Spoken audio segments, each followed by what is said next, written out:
Good evening. This is a meeting of the Athens Board of Zoning Appeals. Time is 7:01 p.m. and the date is Tuesday, April 8th, 2025. At this time, I will call the meeting to order. The board currently consists of 5 members and 1 alternate. The alternates taking full part in the discussions and becoming a voting member in the absence of a member or when a member abstains for conflict of interest. The members present tonight are Ben Lockman, Alicia Sweeney, Aaron Thomas, and alternate Shay Myers. And alternates will participate in all the discussion. In this case, he's a voting member, so also voting on the hearing today. I'm Rob Delich, Chair of the Board of Zoning Appeals. Also present and representing the city are Zoning Administrator Mr. David Riggs and Zoning Intern Leah Marshall. Did I get that right? Wow. There's 2 cases on tonight's agenda for properties located at 16 Tulane Road and 40.5 Morris Avenue. So I'm going to pause the normal procedure here because I want to call for an amendment to our meeting agenda tonight. So we need to move the annual organizational meeting to the top of the agenda, and I'd like to ask for a motion to do so. I'll make a motion. Okay, so motion, is there a second to move the annual organizational meeting to the top of the agenda? I'll second. Okay, seconded. All in favor of rearranging the schedule as stated? All approved, okay. So, now we'll conduct an annual organizational meeting. The process is basically just to elect a new chair for the next year through officially next February, I think is when we have our organizational meeting. We didn't have meetings the last 2 months, so we haven't had a meeting and had to do this. So I'd like to call for nominations from the board, and you can self-nominate for chair. I'll nominate Rob. I'll second that nomination. Any other nominations? Not at this time. Okay, so I'll close the floor for nominations, and we have the slate for chair is myself, Rob Delich. So I'm going to call for a vote or any discussion. Rob, do you want to be the chair? I am fine doing so, yes. Want to? Is that the right word, maybe? Yeah, I'm fine continuing as chair, yes. Thank you. So I accept the nomination. I guess it's important I say that, right? Okay. Yeah. So all in favor of Rob Delich as the chair of the Board of Zoning Appeals for the next annual organizational meeting, please raise your right hand. I'm going to abstain. So 4-0 and 1 abstention. All right, so we get that technicality out of the way. It's always a little uncomfortable when I'm running that. Okay, so back onto our normal procedure. The next thing I'm going to do is mention that we are required to take testimony under oath. So anyone wishing to speak tonight concerning any item on the agenda, if you'll please stand. That's everyone, wow.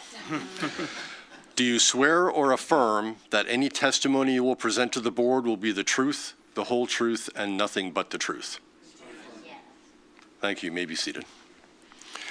So now I'm going to invite you to view a pre-recorded video of the rules of the board. The Athens Board of Zoning Appeals operates according under the following procedure. The chair will name and describe the case. The zoning administrator or secretary will state the basis of the objection and any applicable facts or conditions pertaining to the case. The appellant or their representative will give reason why the appeal should be viewed favorably. Anyone wishing to speak in favor of the request will be heard. Anyone wishing to speak in general comment will be heard. Anyone wishing to speak in opposition will be heard. If necessary, the appellant or their representative will offer concluding summary or rebuttal remarks. Testimony from the floor shall be closed. The board will deliberate and render a decision. According to Athens City Code Section 23.7.3b, the board has power to grant variances from the strict application of the code, provided the variance will not be contrary to the public interest. The spirit of the code is observed, public safety and welfare are secured, and substantial justice is done.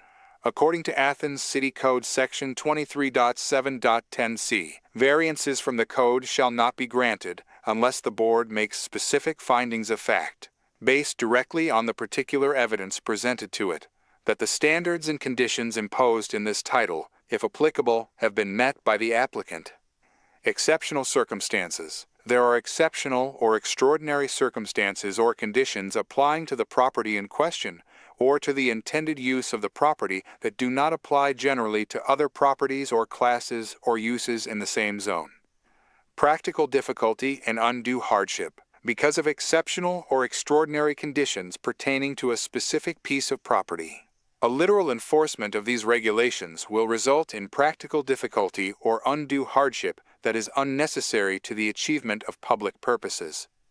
Preservation of equal property rights. Literal interpretation of these regulations would deprive the appellant of rights commonly enjoyed by others in the same zone and the same vicinity, while a granting of the requested variance will not confer on the applicant any special privilege that is denied to other properties in the same zone and the same vicinity. Minimum variance. The variance granted is the minimum variance required to make possible the reasonable use of the property. Absence of detriment. The authorizing of such variance will not be of substantial detriment to adjacent property and will not materially impair the purpose of the zoning code or the public interest. Not of a general nature, the condition or situation of the specific piece of property or the intended use of said property for which variance is sought, one or the other or in combination, is not of so general or recurrent a nature as to make reasonably practicable the formulation of a general regulation for such condition or situation. Any person, resident, or officer, department, or appointed body of the City of Athens aggrieved by a decision of the Board may petition the Athens County Court of Common Pleas concerning the illegality of the decision. Such petition must be filed within 30 days after the mailing of the decision of the Board to the applicant. Okay, so our first case on the agenda tonight is case number 25-01V at 16 Tulane Road. The appellant is requesting a variance from ACC 23.03.14 to allow a fence in the front setback, and from ACC 23.10.01 Table A bolt control to allow a 0 foot setback where 10 feet is required. So Director Riggs, can you give us a brief of the case? Yes, I can. Thank you, Mr. Chair. So this is pertaining to Title 230614, fences, walls, terraces, and stoops in our city code, zoning code. And it says that fences under 6 feet don't have any setback restrictions, except they made an exception here.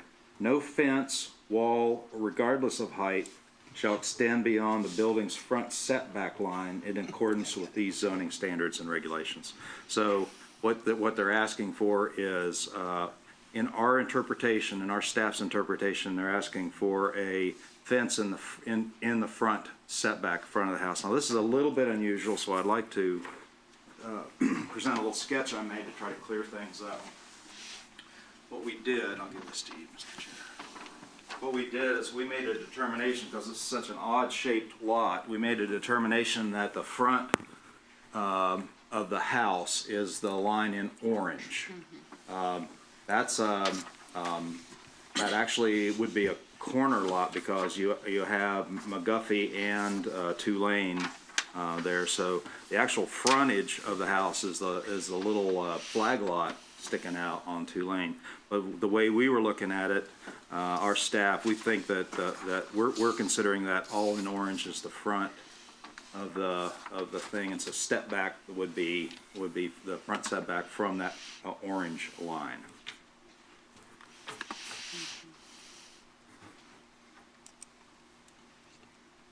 Okay.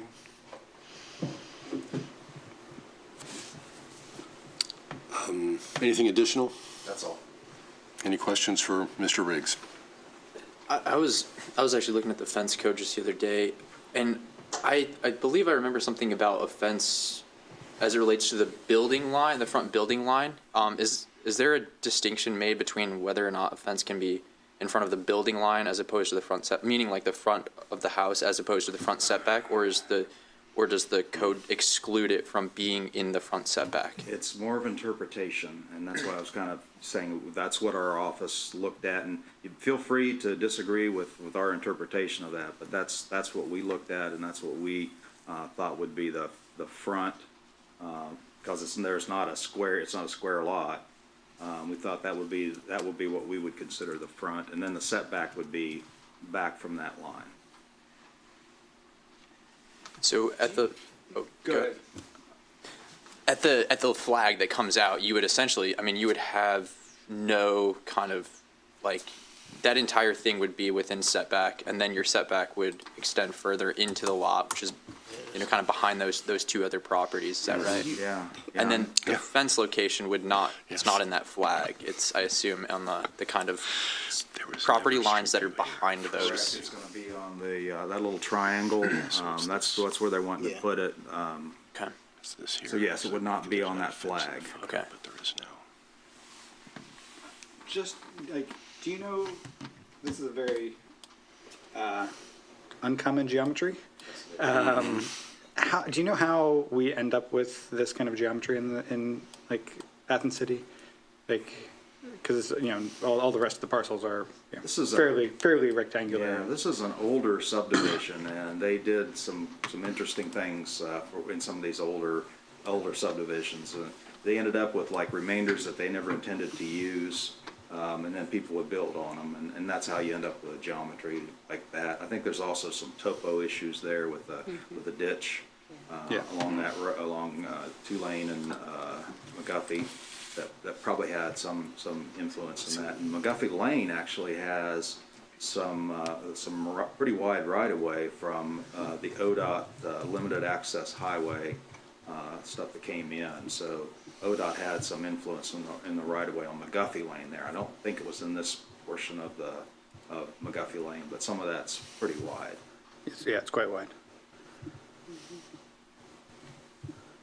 Okay. And flag lots are not permitted now. They are. Right? They are. Yeah. Okay. I'm sorry, what was that question?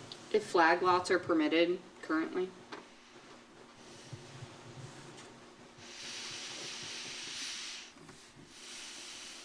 Okay, any other questions for Mr. Riggs? We can get back to him if we need to here.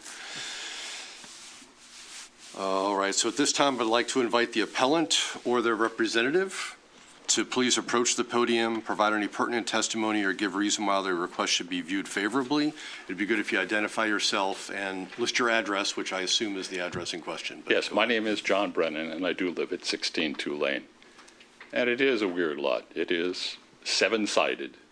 And what I'm proposing is to put a fence in to provide some privacy, a little bit of gardening area. There are a lot of deer, like to be able to put a garden in. In terms of the setback, again, it's a small lot. A 10-foot setback is going to be a little bit more than the average house having a 10-foot setback. The goal of the setback, I'm not clear. I've tried to read the code, but the goal of the setback isn't clear to me. But it seems to me that the existence of a gulch and a good, which is, I don't know, 15 feet across, 6 feet deep, and then on the other side, another 10 feet plus of city property provides whatever setback the city is looking for. So in terms of the city's interests, I don't see where this setback is necessary, and that's the basis of my request. We can get into a debate about what street it is, or whether it's on a curve or not, and what happens elsewhere on the curb with various other fences on that gulch. But I think the basis for, I think the cleanest approach is, what's your goal with the setback, and does not the gulch and the 10-foot plus of city property beyond, before you hit roadway, accomplish whatever that setback is about. So that's what the essence of my appeal is. Irregular, seven-sided, has a name. I've forgotten what it is. It's not a tetrahedron, but it's an unusual thing, as you see on the map. How long have you owned the property? About a year.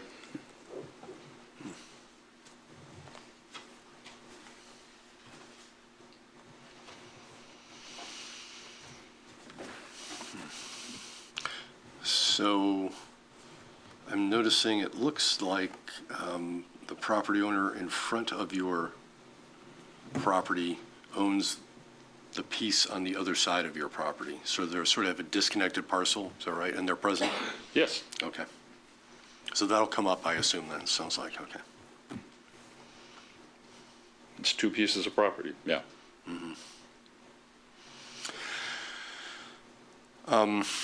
So as you saw from the video, we're going to try and answer 6 questions, which, if you can help us answer those. I believe I've that's- submitted a Yeah, I was looking letter for that I think it. addresses them point by point. That's what I was just looking for. Where am I missing it? It's in the narrative, in the case doc. Okay, here we go. I found it. Not a page number on it, but yeah, okay. I did it as an addendum to the letter.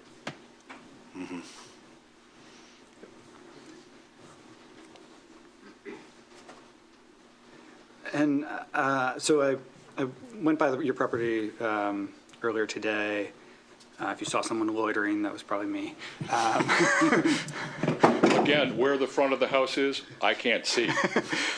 Is it in the piece that is in question here? You currently have like a small temporary. Yes, a small fence for my just dog, yeah. like little flags or something. Okay, I just wanted to make sure that like, I was That's visually. basically the area. The only thing would be that I would be able to extend it out and make it 6 feet tall. And again, the fence now doesn't provide me any privacy, and the No, deer yeah. can knock it down anytime I want to. Yeah, and so I guess your intent on replacing the temporary fence is what kind of fence are you going to be replacing it with? It might be in here somewhere, but can you tell us about that? What is everywhere around me, vinyl. The Okay, 6 feet tall, 6 feet, and the same as, there is some white vinyl, I think, fencing around the area. I saw it absolutely. exist. Yes, there's plenty of compounds Neighbor had it too. House next to it. on both sides. On the Okay.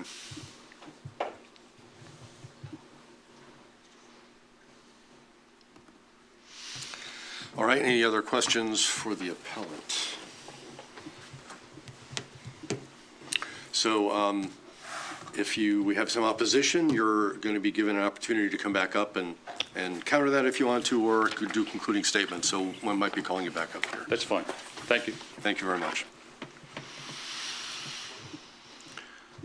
Okay, so is there anyone present wishing to speak in favor of this request?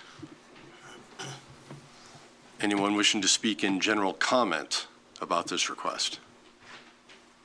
Okay. And please identify yourself and your address. My name's Doug Debrick. I live at 14 Tulane Road, just on the other side. This is the first time I've ever gotten a letter inviting me to a hearing like this. So that was one of the reasons I wanted to come up. Also, I feel like John's been a good neighbor. I wouldn't be affected at all by the fence, but I do have a 6-foot vinyl fence myself, and I have confidence that John would be tasteful and responsible about how he manages his property.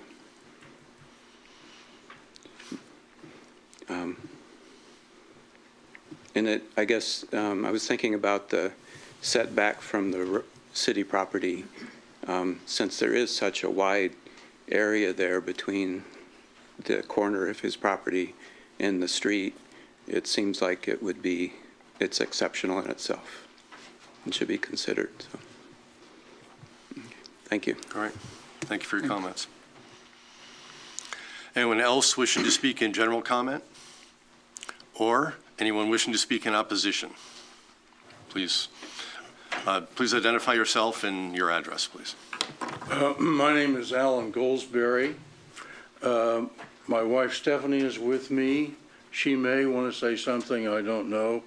And Miss Carolyn Gosnell, who lives at 22 Lane, which is a property that my wife and I own, may like to speak, and she has some photographs that she would like to present. Until just a moment ago, I did not know what kind of fence Mr. Brennan wanted to build.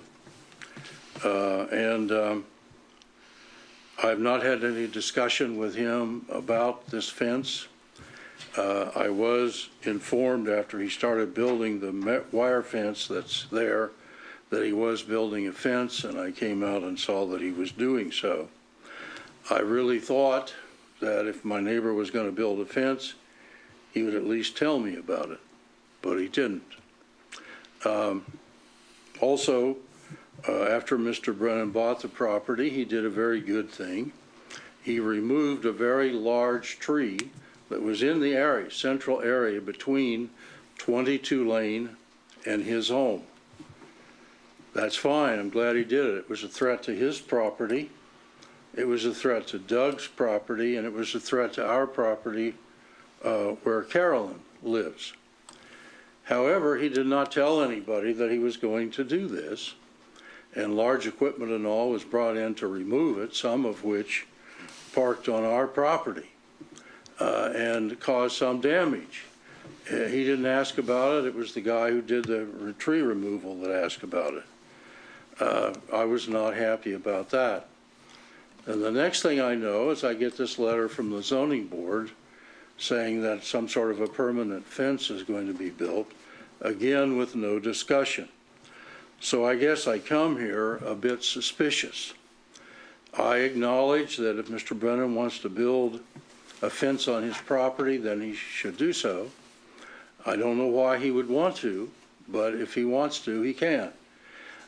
When this property went up for sale a year ago and Miss Weiser, who lived there, moved, there were numerous people that looked at that property and numerous people that looked and knew that it was a very small area there. I think that has something to do with why it was quite a while before it sold.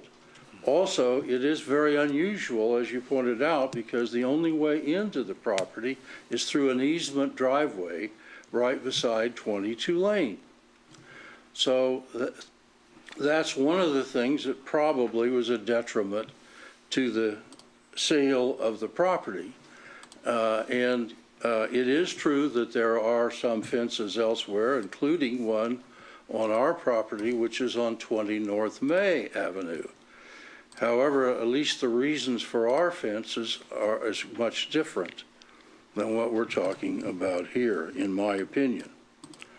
There would be, in my opinion, some detriment if as I've now heard the fence is going to be 6 feet tall or taller, there would be some detriment at least to 22 Lane as far as I'm concerned.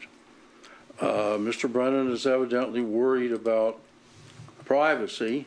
Well, the house where Carolyn lives, the windows that look out on his property are up high and you can't see his property.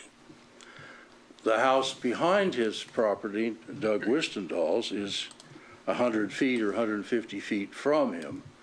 I wouldn't think there'd be any privacy concerns there, unless he is talking about the deer. I don't know. We all are dealing with the problems of the deer. It would impair if the fence goes out to, well, I've heard it called a stream, I've heard it called a gash.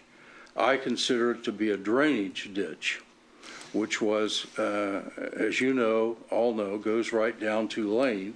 It was dug when the cable subdivision section, or third section, I think it was built. I happen to know a little bit about why the two houses in question, the one on 16-2 Lane and the one on 22 Lane, are situated the way they are. The only reason I happen to know is because I was in high school then, here in Athens, and the house where Mr. Brennan lives was built and owned by a lady named Betty Ondrich. Betty Ondrich was a professor. She taught speech and hearing therapy at the university. She was a single woman. And the lady that built the little house at 20, where Miss Gosnell lives, was a single woman and also a professor. They were very close friends, and they wanted to build their houses side by side. And they worked with the folks who were laying out that section of the cable subdivision so they could build those houses like that. Today, that would never be approved by anybody. And for that matter, where my house is and my wife's house is, would probably never be approved either. Now, when we bought the property, but before we moved there, we were quite concerned about the drainage ditch. At that time, there were large, very large trees, all dead in there. There were lots of vines in there. And we were concerned about rats and snakes. And I also remember from my high school days that local attorney John Lavelle got in trouble because he was trapping muskrats in there. So it was pretty rough territory. So I went to what was the city government then and asked for permission to get those dead trees out of there, and we took them out of there. And we got most of the vines out. But I got in trouble with my neighbors when I did that because the lady that lived where Mr. Brennan lives today didn't like it. The house that we live in had sat vacant for almost 30 years. Wow. And so we had to rehab it and add on to it to make it habitable. And I think she thought she'd rather it stayed vacant forever. And she didn't want the dead trees removed. So I went to the Athens Tree Commission, and as a result of that, we put in the grasses that are there and took out the trees. And I actually mow the area on the side, McGuffey Lane side of the ditch at my expense. And I also removed all but one of the big trees. So that we thought it was a safer area for us. I was most concerned when I found out that Mr. Brennan was building the black metal fence that he has there now, because we mow the backyard and we also mow 22 Lane, and we'd drive our mowers through there. And if you see where the stakes are, that would cut off the path where it would make it a little more difficult for us to keep that area cleaned up. The city doesn't do it, doesn't want to do it, and wouldn't do it if we didn't. So I feel that's a detriment. I think that's something I could have maybe worked out with Mr. Brennan if we could have talked about it, but that didn't happen. So can I ask you a point of clarification just for my own, and I'm not sure if I get exactly who's living where. So Right. Are you in 20, which is in front There's of his two house? 20s here. Yeah, so- okay, There's so 20 there's North another 20 May. on May. That's where I live. You live on May, okay. And that's what I was- 22 Lane is where Ms. Gosnell lives. That's what I needed. I needed a clarification. 20 May is the back of, And I'll grant you that it's funny, it's a bunch of little tracts that represent the front of Mr. Brennan's property, but that's information that was known to him last year when he went in there and looked at that property. My preference would be for him to do whatever he needs to do to make it private by using plants. But if he doesn't want to do that, officially our position is we just want the code enforced as the code office has interpreted it. And if that happens, the pathway for people who mow our yard would remain, and we'd be able to get in there and out of there to clean up the stream from time to time.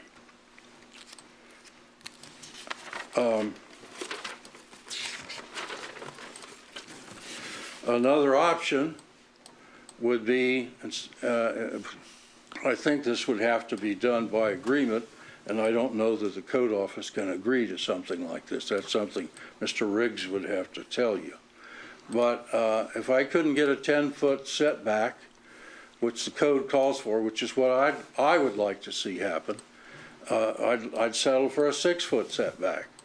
At least that would give us a pathway through.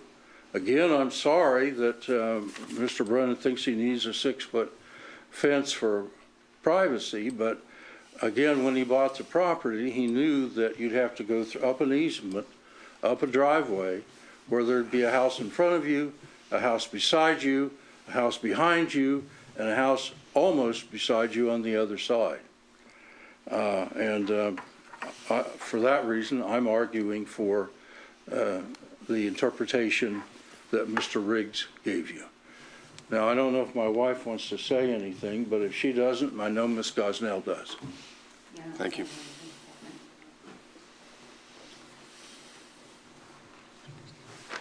Hello, I'm Carolyn Gosnell, and I live at 22 Lane. I've lived there for 2.5 years, and I rent from the Goldsberries. And the two houses do sit perpendicular to one another. The one thing I want to stress, I guess, is the reason that attracted me to the property to rent it was the view I have with the green space, and I call it a creek, and the landscaping around there with the trees and bushes and flowers and such. And I just want to stress I guess the part of the variance I want to stress is the absence of detriment, because I feel personally it is this fence that has been described just tonight. We weren't sure what type of fence it was going to be until they just said it was going to be a 6-foot privacy fence. That will definitely be a detriment to my experience in enjoying the view I currently have. And I just want to say, from inside my house, I cannot see any windows or doors at his house at 16 Lane. When I go outside, and I spend quite a bit of time outside, I spend most of my time on the east side of my property, which faces 2 Lane directly. Or I do have a deck that comes out my front door on the north side, because my front of my house faces north. And I have a glider on my deck, but it faces away from his property, so I'm not even looking towards his house when I'm out there. There is natural landscaping, tall evergreens and pine trees on Mr. Brennan's property, which I feel provides him natural privacy at the front where he wants to replace the current fencing. Like I said, the proposed fencing will obscure most of the view I now enjoy, and I don't feel it will be aesthetically pleasing nor fit naturally into the current space, just because of the way the properties are designed. Also, the type of fence he's describing that he wants to place there, it's typically installed around a backyard area. And the two properties that Doug is my next door neighbor. His fence that he has is around his backyard, as well as the Goldsberries fence is around their backyard, which is a typical way that type of fence is presented in a neighborhood. And Mr. Brennan doesn't really have much of a backyard. It's just the way things were laid out there. Essentially, this fence that he's proposing will surround the front of his home, which is why it negatively impacts me. And as Mr. Goldsberry stated, the way these two homes were constructed decades ago, which was, I think, in the 1950s, with their placement and the unusual lot configuration, does not support this proposed fencing. And I have several pictures I would like to present, and on each one, I've written on the back to kind of give you a perspective on, you know, what they mean. And if you need any further, I mean, can I bring them up one at a time, or how should I do it? Why don't you bring them all up? So that Bring we them can, all like, up. look Bring at them all up. And we'll see if we have questions as we Yeah, if you look have through them. questions, like I said, I put some explanations on the back Okay. as far as, they're from different angles and We'll views, divvy them up for the moment. so.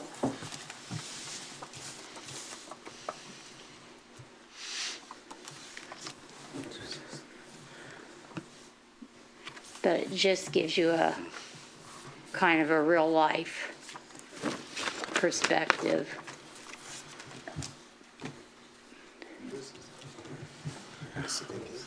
This is interesting how close this fence comes to her house.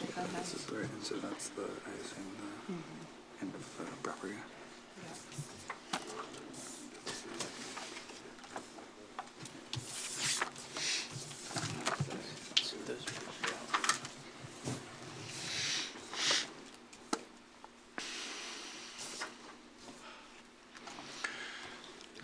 Fortunately, to the benefit of this case, I recently, on my bicycle, took 360 photo imagery and uploaded it to Google Maps. And so if you look at Google Maps, you can see imagery that I took of the yards here, which we've been using as reference, which has been helpful. Google had no 360 imagery of anywhere on the north side of the neighborhood there, on the north side of East State Street. Oh. So these pictures are helpful too, though.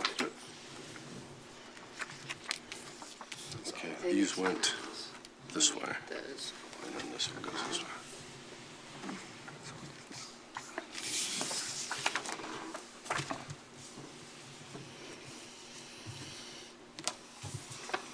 This is interesting, how close this comes to her house. The fence is currently. But we're not talking about that. No. Actually, it This is the back. This is the back. It's like, 20. oh, that's really interesting. This is the back. 20 May. So There's views they haven't seen. that's like here. Yeah.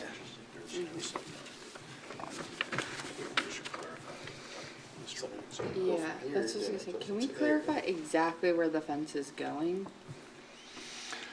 Or proposed is going? I could have, maybe the appellant would be able to do that better. Okay. I guess one more break for just a second to Mr. Riggs. The question in my mind is, I think the way it was worded, it sounds like it's the corner that's the 10-foot setback that's of concern. Yep. So not really this entire line, but really it was the point more here, the 10-foot. That's where he's here. planning on putting the fence. So And that's that's my where the understanding. decision was Yep. made. Yep. So our variance would be for this point, Yep. essentially. Yep. Well, is it not for the highlighted, the entire front? Yes, Because but the he's not variance gonna- is from the front His plan setback, is right? not to, it's my understanding, his plan is not to put the fence along the entire front. But that's where the front setback is for that lot. Okay. It's my understanding it's the triangles where he wants to put the, that's kind of the front of his house. Yeah. So when we think about setbacks in that, so you can either think of them as a setback from the deepest point, right, which I previously is how we've interpreted it. Yeah. What I think we're getting at is the question is. But, the way yeah, the city road that's what I'm is, trying to figure out. the Is setbacks it, here. is it from that, like, that But it's really point this of the entire flag, line or is it from back 10 the, feet. We just made an interpretation. Now, one of the things I will say is that So we'll have to be clear 16 about what we two-lane, decide. that's the front, but that would not be the front of the lot to the north or the lot 20 on two-lane. So if they wanted to put a fence in there, that's not the front for them. right? So it's just a very odd lot. It's, yeah, no, this is, Where does it intersect Definitely, with 20 May? So Thank you. Yeah, I see that. it doesn't Okay, all right, that was see the my gap question. there. We thought the zero line was all the fence. Okay, so if you want to continue, we've been looking at your photos. They've been helpful. Thank you. Well, I don't understand, I guess, where exactly all this fencing's gonna go. I assumed it was gonna be replacing the current black fencing that you see in the photos. So it's gonna come out from that wall that extends, let's see, it extends west. On my west end of my property, there's about a 4-foot wall, I guess, that goes towards his 16-2 lane. So he has his fence starting at that wall, coming out The one that she, across, and then it stops before the creek, and then it goes back then to the west. So that's why I was not in favor of it, because if all of that's gonna go with 6-foot privacy fence, that's just really gonna cut down on my view from my front windows. That's why I took some pictures of my house to show where those where I have a couple of big picture windows, which provides me most of the view, because most of my other windows are up higher, smaller windows that sit up higher in the walls. So that's why I was under the assumption he was essentially, to me, it looked like he was essentially fencing in the front of his home, which is very unusual. And why I pointed out the other fences of a similar type are around people's backyards. So it doesn't, I mean, that's just typically the way those types of fences are used. So. Okay, well, thank you for the additional information. I have one quick question. Okay. There's a bench that's in the kind of pie-shaped piece box. That's the bench, is that true? Bench is in our backyard. That's their backyard. Yeah, but it's outside of your backyard fence. Yes, it is. Right. Because we own. No, I'm just trying to understand who uses it. Is that, like, If you look at that bench, you go over towards his house, then you'll run into the black fence that is there now, gotcha. Okay. black wire fence. Thank you very much. Okay. Okay, anyone else wish to speak in opposition to this case? All right, so we'll give an opportunity for the appellant to come back up, if he wishes to do so, to counter any of the things that were Just to said, clarify, or I think it's make any correct to say concluding that statements. that the fence that I proposed and I believe was approved, other than the setback, does follow where the black fence is now. If you look on the packet, there's a survey, and on the survey, I've outlined where that fence would go.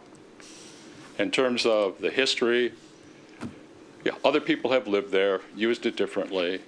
I don't have a backyard. I've got a 4-foot area before I'm on my neighbor's property behind. If I want to have privacy as I define it, or the use of my yard as I define it, that's up to me. Things change. This place was built in '53. There was an add-on. Yes, I was aware of the constraints on the property, but I assumed that I would be able to make adjustments to it, which I continue to plan to do. And one of the improvements is to have an area where I can be outside in my yard without deer and potentially privacy. It's right on the corner of a fair amount of traffic, which I'd like to have a little bit of privacy, and that's for me to define. But certainly, I want protection from the deer, and there are lots of deer. And that's reasonable use. My neighbors have large compounds of fenced areas. All I'm asking for is this. If you say no, and I take Mr. Goldsberry's suggestion, and I put up shrubbery, it's going to take a long time. I don't have that kind of time horizon. And that the inconvenience of their going across my property that's up to me, isn't it? It's my property. And at this point, it hasn't been an inconvenience.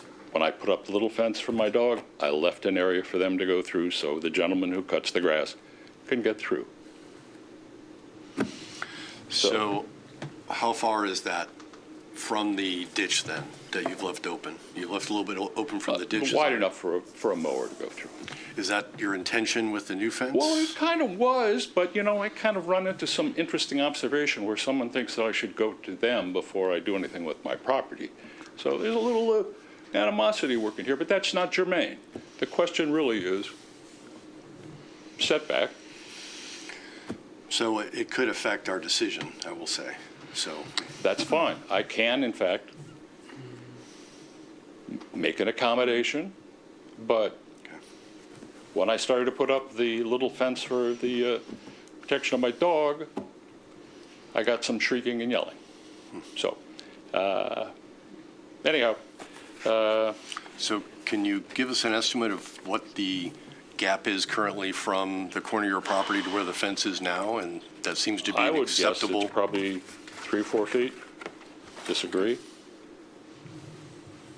No comment. I'm not allowed to speak.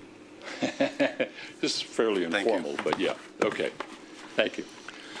You have any further questions? Any further questions for him at this moment? And we will actually have the right to bring you back if we need to, but I'm going to close the floor to discussion from the audience now, and we're going to deliberate. So, okay.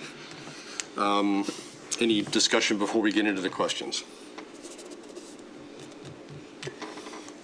It's a weird shaped property. It is exceptional, I guess you could say. It definitely is exceptional. That's, So if, I think the fencing type fits in with the area, and Yes.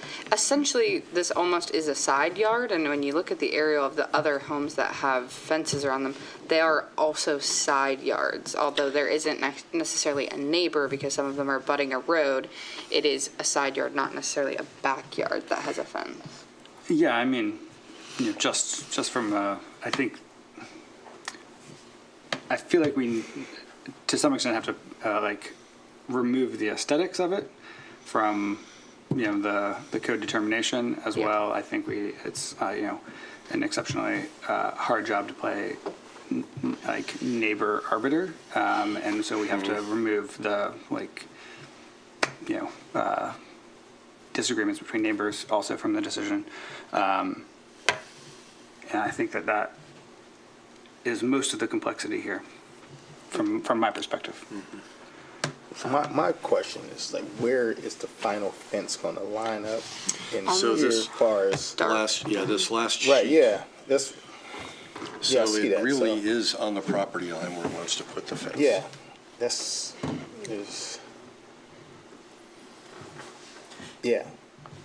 So yeah, basically no. here, and around the back would be that. Not where the blue line is. No, Yeah. yeah, this white line. That's what I'm Yeah. looking at. that fence would be in the rear yard essentially of 22 lane, which is typically where you would see this kind of fence. I mean, I think what's unusual is 16 lane. So I think, you know, the like kind of impacts that you would typically, you know, try to avoid by a front setback, you know, those aren't affecting any of the neighboring properties because either 22 lane or 20 South May could actually put a fence right along that property line on either of their sides without going to the BZA, I believe, by right. Because that was 22 with the actual gate that's there on the corner, correct? Is that 22 lane. yeah 22? So Yeah. with the gate that's already there. So it was a gate on the corner. Is that from South Main? No, that's 20 South. So that North gate, Main. that gate is coming from North Main. Okay. Instead of when you look at gates, like who actually owns the gate, like whose backyard, front yard is what? Yeah, so that's in the white fence Yeah, you're talking yeah, about, well- right? I didn't notice the gate when I was Yeah. there, but. Yeah, this one. Well, I dealt with that with my neighbors. Who was trying. Where's the gate at on the map? So gates, it's like, especially in all these neighborhoods, you put these gates up, you know, you're sharing the gate with a neighbor. Yeah. So This is already there, Yeah, so it- and this is where they want to The go white for. fence was For the shot that gap, way. this was the gap. Yeah, For right, the, Let's see where it is in the shot. that's the gap to the line. It must be right. on the back side of this somewhere. So this would be the gap for the lawnmower. Get through. So they come Yes. out and come down Yep, here. yes, The diagram. yeah. Not But I the gate think here. you're talking about right here though, because I think that little The way corner is owned the by way we've done them. this in the past, I feel like, Because is that's Where the parcels are. actually the where line of the setback. he would be able to put the fence up to Because that this is property the, line. The like, question is right deepest here, and so I think So that's that's where the the setback parcel. is in question. Yeah, From- and so I from think that's that. the Is that how access they issue you're right there. interpreting it as Is well? my And understanding. then the Which access is to get around Because this. the house and needs to move be here. entirely Yes. so So that's part of their parcel. Yeah, And then presumably also allows him to Yeah, get because out it around means and like move you over could here as he does most of grant his out. stuff. does, but I mean, does Smaller that setback, parcel but have, I not mean, does zero. that, Yeah. because they own this and But it this, has to be zero, kind of, Can you because access One, two, that three, corner basically. from this property? Not if you put the This gate in. piece, but this is the appellant's property to this Oh, point here, and so he That's where the gate will essentially go. blocks Potentially suggest access between the properties. like a 4 foot. Okay, So if that gate His come in, it property. cuts out That's the his street. property. yeah, So yeah, currently, he was saying his fence, this temporary fence, doesn't quite go out to the point, that there's a 3 to 4 foot gap that he allowed them to be able to get around. Right. We don't- But the proposal is Like, for a zero setback, which would allow him have go to to the all the end. way to the corner. right. Okay. Did y'all solve it? No. So, you clear? And I mean, I think I understand The request. the request, yeah. I understand the and- request. And how it interfaces with the code Yeah. for the most part.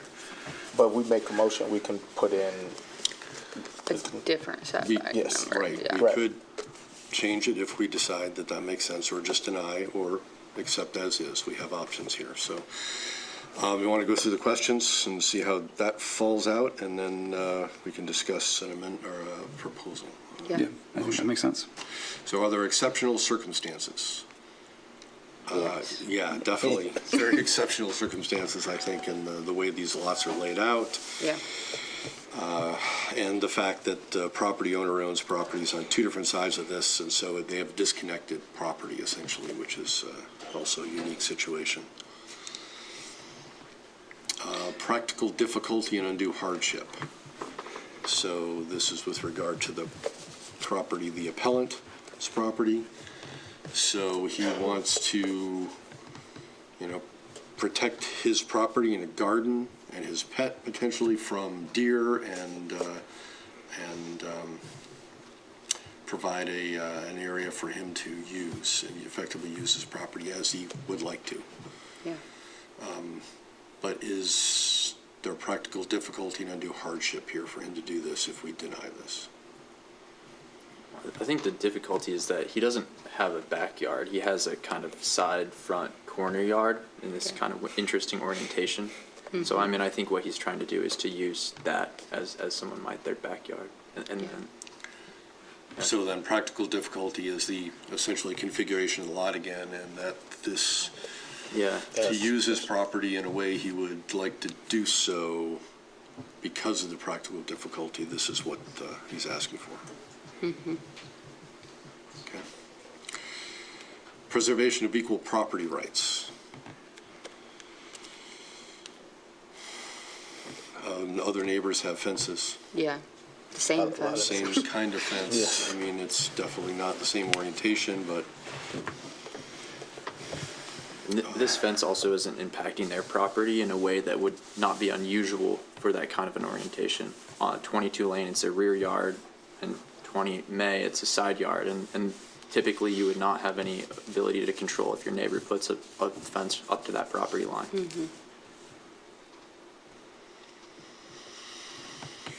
minimum variance.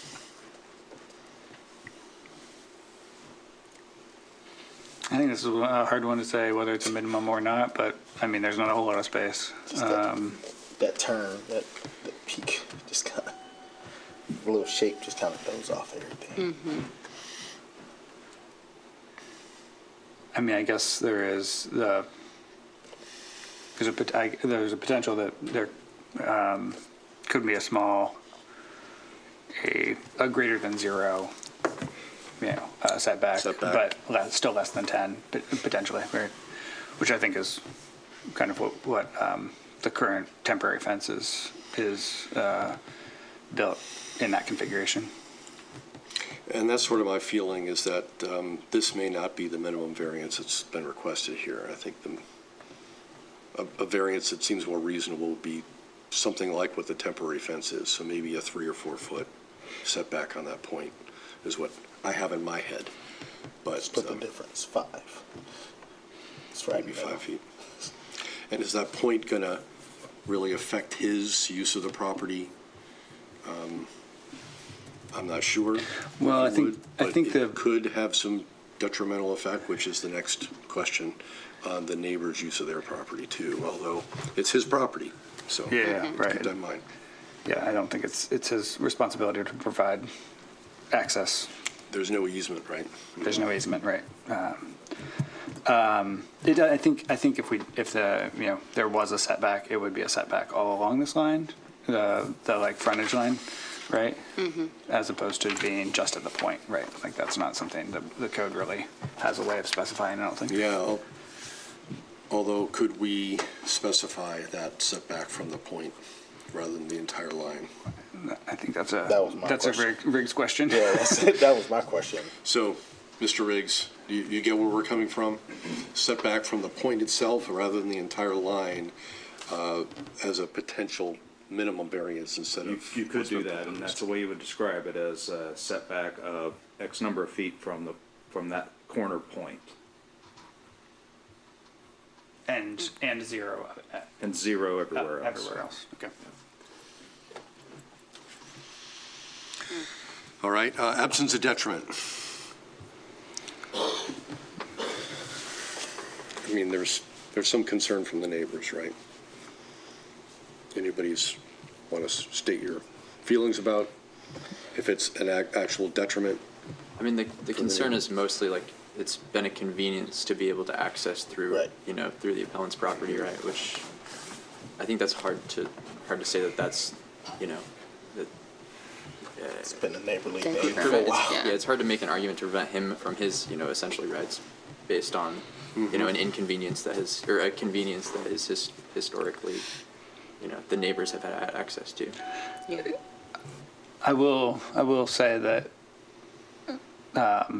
that is a pretty unique, the ditch, stream, creek, gulch is it has looked much worse in the past, and it is it's significantly nicer than it once was. And someone has to maintain that. But I also totally agree with you, Shay, on the it's not anyone's job to provide access across private property unless they choose to do so. Is there any other access to that corner except through there? Or would it essentially I be think you can landlocked get and from not in? both Okay. sides, Okay. from from either North May or So from you're the not, Tulane, you're not 20 completely- Tulane side. Right, okay, so you're not completely isolating, right? I don't think so. That might be a question. Likely the property owner would have to ride the lawnmower Go around around, yeah. on the street to get around, to be able to mow the section that's the city's right of way, as well as the other property that would be disconnected then. So Well, they would have to mow not- both of their properties anyway, though. Sorry? They would have to mow both of their properties, so the city piece is on the way between the two. Right, so there's really 3 things they're mowing. They're Yeah. mowing the 2 different properties that would be disconnected if we Yeah. allow the 0 setback. 20 on both streets, and then the Yeah. Alan, question for you. Can you access the green space behind your fence with a mower? Or do you have to go through, from 22 Lane to access that part? I own probably 60 feet or so behind the fence. So Alan, can you Before you approach get to the point approach the that bench it's so we can Sorry, hear I you? just kinda- So it has to be recorded. So if you can stand up, please. Sorry. If you're talking about the fence that's at the back of my house, there's a backyard behind that I own. Right. That's what I'm asking about. Can you access that without taking the mower through Mr. Brennan's property? Or is that how you access Can I it? mow my backyard? Yes. Yes, okay. Can I mow Carolyn's yard? No. That's where you'd have to go around. Yep. Yeah. Thanks, Alan.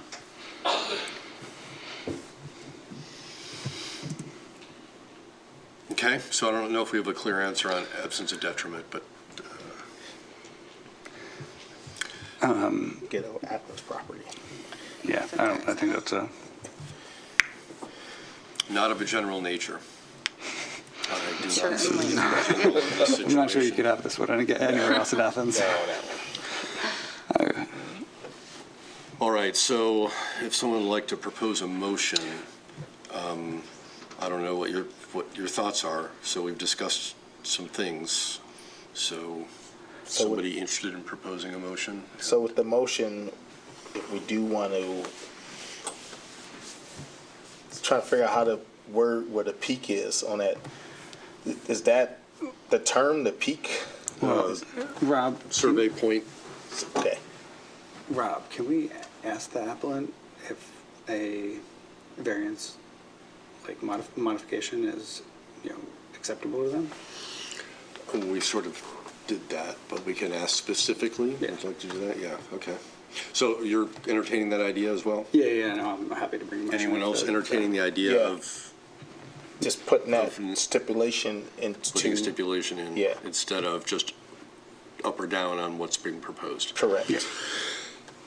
I am concerned of the kind of precedent that it sets. I don't know that there's really a strong argument to grant that other than convenience. And I think it feels like a little bit of a stretch to say that there's some, real detriment that would require the unusual situation. I think exists pretty exclusively on 16 or on the appellant's property, which is Yeah. 16 Tulane, right? Yeah. I don't really think there's a strong argument that this is impacting the neighboring properties in a way that's unusual at all. Yeah. No, Shay, I totally agree with you. In many ways, I think it's more of a seeking, kind of compromise and, Yeah. hopefully maybe a way forward for them as neighbors, right? And I do think I think that kind of negotiation is probably a good solution. But I wonder if that's something that we need to officially kind of encourage, or if that's something that should.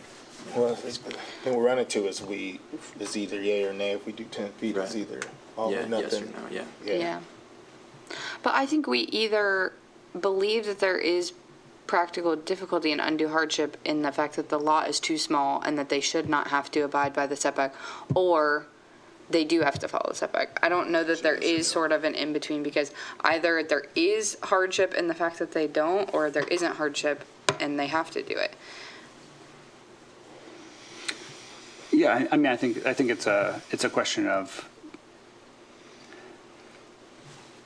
Because if we allow this 3 foot or 5 foot or whatever sort of middle point negotiation that we're allowing, you're kind of also giving them the go-ahead to keep going into their property. that's still between them, Yeah. right, But I don't feel like that's a part of this request. yeah, that's definitely not within the purview of the board, right? Yeah. We can't, Yeah. So I require think- that or not. I think I'm hearing some good points that maybe we should just be doing an up or down on this, what was proposed, maybe. but. So So we can would somebody like to, appellant back up. would somebody like to, well, would you like to talk to the appellant again You about wanna this? or- bring, or see if- we- I'm ready happy make a to, yeah. decision. John? Yeah, if you'd like to come back up, we'll chat with you again for a few minutes here maybe. Certainly. So as you've been hearing, we're sort of debating on the possibility of either an up or down vote on the zero setback, which would give you everything you want, and you could then do what you will with building a fence. You could still negotiate with your neighbors and do something different if you wanted to. It'd be up to you. Or for us to not grant that full setback from the point and some compromise. So our question to you seems to be, do you have heartburn with the idea of us granting something that's either not up or down on this, but a compromise, which would be more of a minimum setback of maybe 5 feet or 4 feet or something. At the Yeah. peak. At the peak. at the Yeah, point. sort of interesting. You're kind of It moving is. into the area of me granting an easement. Yes. And I don't think that you have standing to do that, do you? Now, you're asking me to accommodate some people who've been rather rude to me, and I have given them space, and there you go. If I choose to, I can easily leave them room to do that, but it's my property, and all I'm saying is the setback function is not being served here. There's a gulch. There's 10-plus feet of grass that's city property. What is the purpose of the setback? Is it not accomplished by the gulch and the grassy area? It's an unusual, we've established, I think we have complete agreement, it's an unusual, bizarro lot. And all I want to do is use my lot.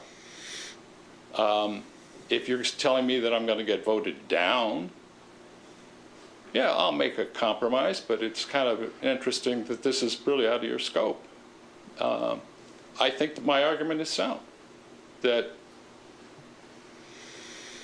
what is the purpose of the setback?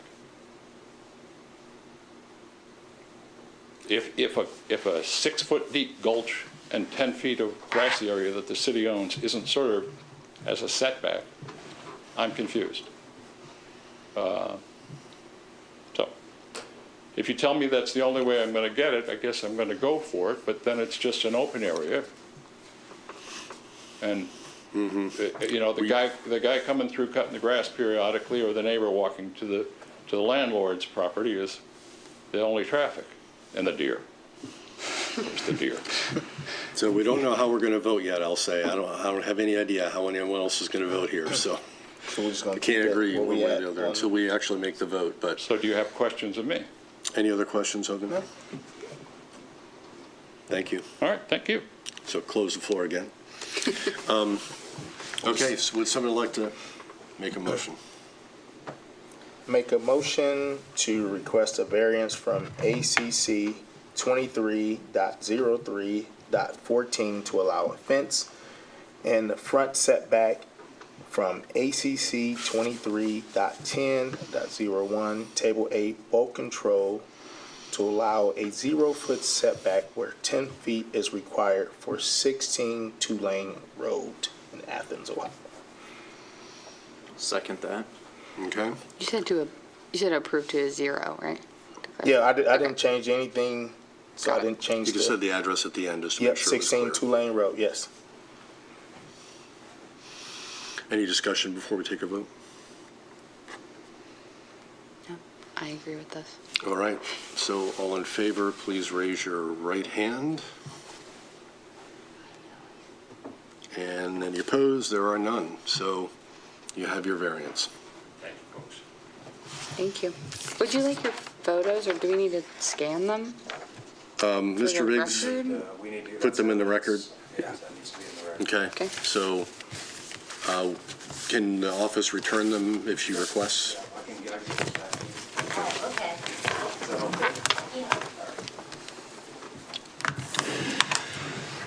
Okay, well, that was more involved than I expected it to be. Never know. Our next case is case 25-02V at 40 1/2 Morris Avenue. The appellant is requesting a variance from ACC 23.04.01 B6 to allow a non-owner occupied short-term rental in an R1 zone, and a variance from ACC 23.08.01D to allow a short-term rental with 0 on-site parking where 2 is required. So Director Riggs, will you give us? Yeah, thank you, Mr. Chair. This rundown. is exactly what you said. We've got 2 variances here. One for a short-term, non-owner occupied short-term rental in an R1 zone, and for that which requires 2 parking spaces, and they have 0 parking spaces on site. So there are actually 2 variance requests here. And this is not a conditional use This is not a conditional use. because it's not abutting a B zone and it's not on any of the identified. That's correct. I'm sorry, what was your question? It's not a conditional use request, which is a separate version of short-term non-owner occupied rentals.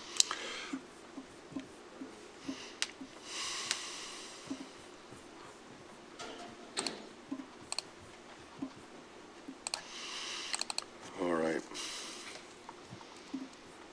Any other questions for Mr. Riggs? I guess maybe just to clarify a little bit.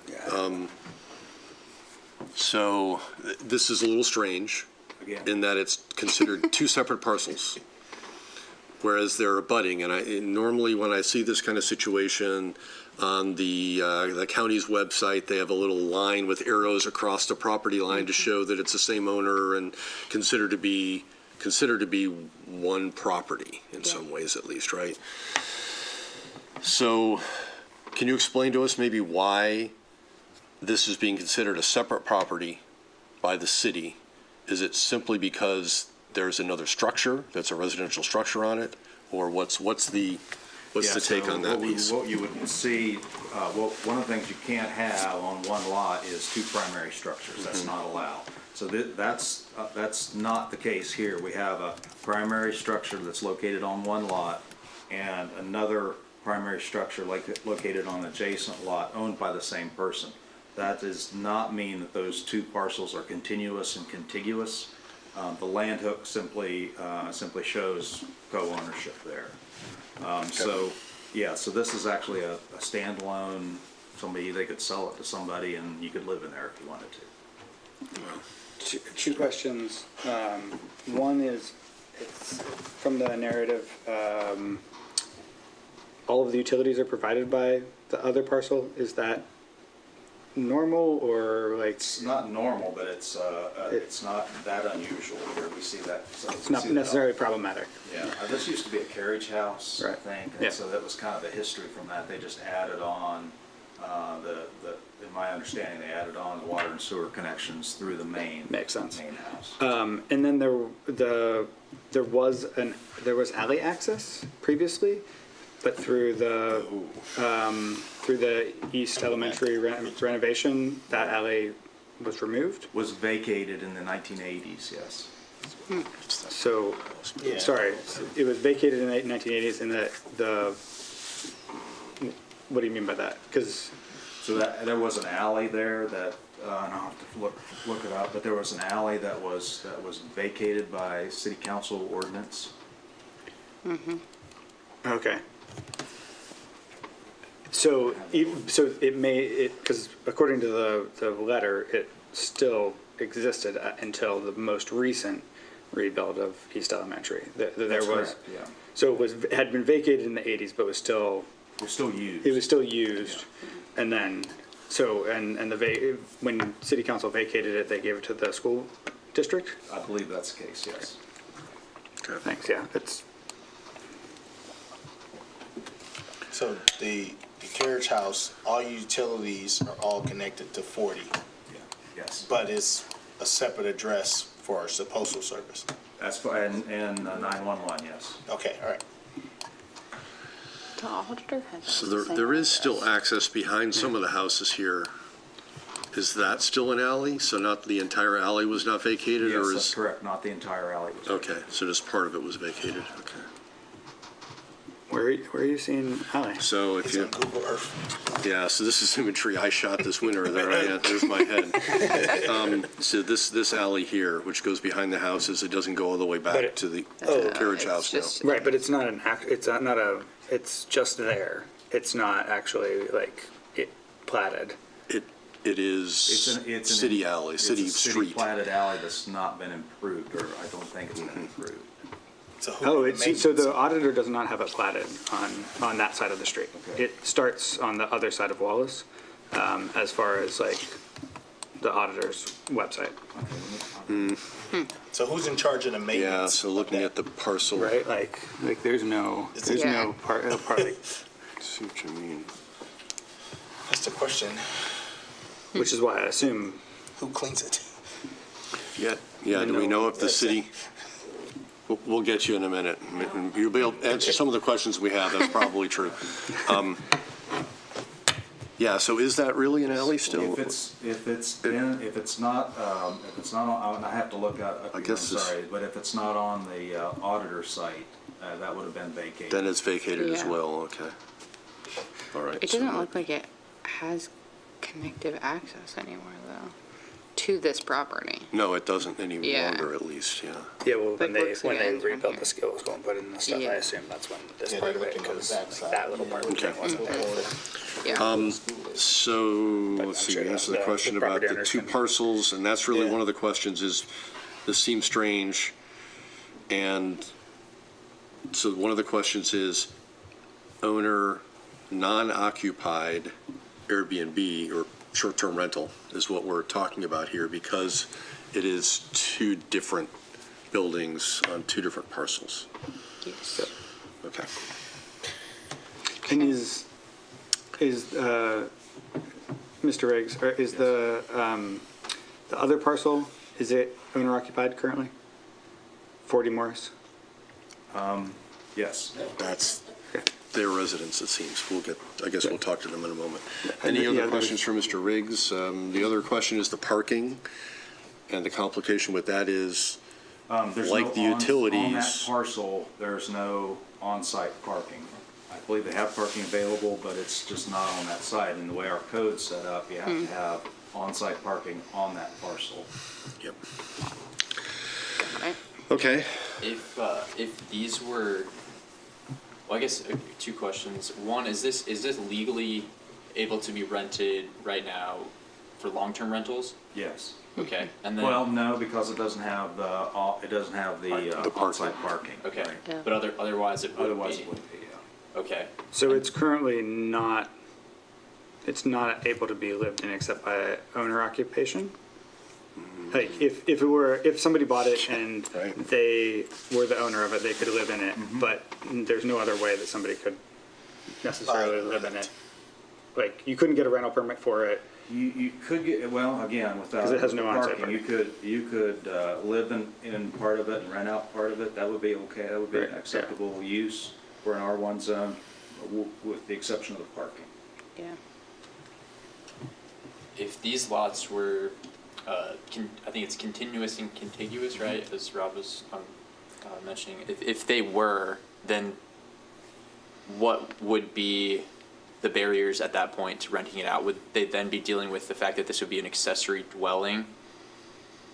Yeah, it would be an accessory, two primary Yeah. dwelling units on one lot, yeah. Okay. And you couldn't, by that way, that lot line in between, you couldn't sell one, you'd have to sell them both together. So it would act as one lot, if it was continuous and contiguous, which it's not. Okay. But it would be, the short-term rental request would be technically an owner occupied, so they wouldn't need that. Except that it's detached, which is not permitted. interesting ramifications. All right, any other questions for Mr. Riggs? We can go back to him if we need to. All right, so I'd like to ask the appellant to come forward and introduce yourself. Tell us any suitable details, reiterate anything you gave us in paperwork, which is always helpful just to help make your case. So I'm sitting back there and I'm reading my copy of what you guys got. And I got concerned, and I just want to make sure that it's not in your copy, because I wrote this originally right before we were going to ask, get rejected for the rental. And then my husband edited it, and then I didn't read it again. But in the copy that I have, on page 2, second to last paragraph, it says that the two immediate neighbors who are agreeable to this variance. When I wrote that, that was my assumption. Like, I thought that because we'd been talking about it, we took a year to rehab it. So I assumed that they were agreeable. However, after we turned it in and we went to ask them, they were not interested. They were not happy about it because we do share a driveway, and they're really the only people that can see the carriage house unless you're standing in the middle of the driveway looking down.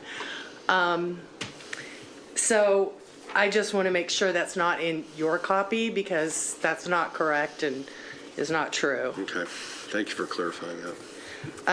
My name is Mara Anaya. We bought this property in 2020 as a project. It was, had been empty for 5 years. I can't tell you, name something, everything was wrong with it. And, but we fell in love with it and we really wanted to restore it and make it beautiful again. We're almost there. So I have a picture here, and I know you guys have pictures, so that shows where the variant, like where there used to be a parking lot, and I had no idea that the council had vacated it. But when we put an offer on this property, there was pieces of concrete that used to be a driveway from the old variant, what is it called, easement?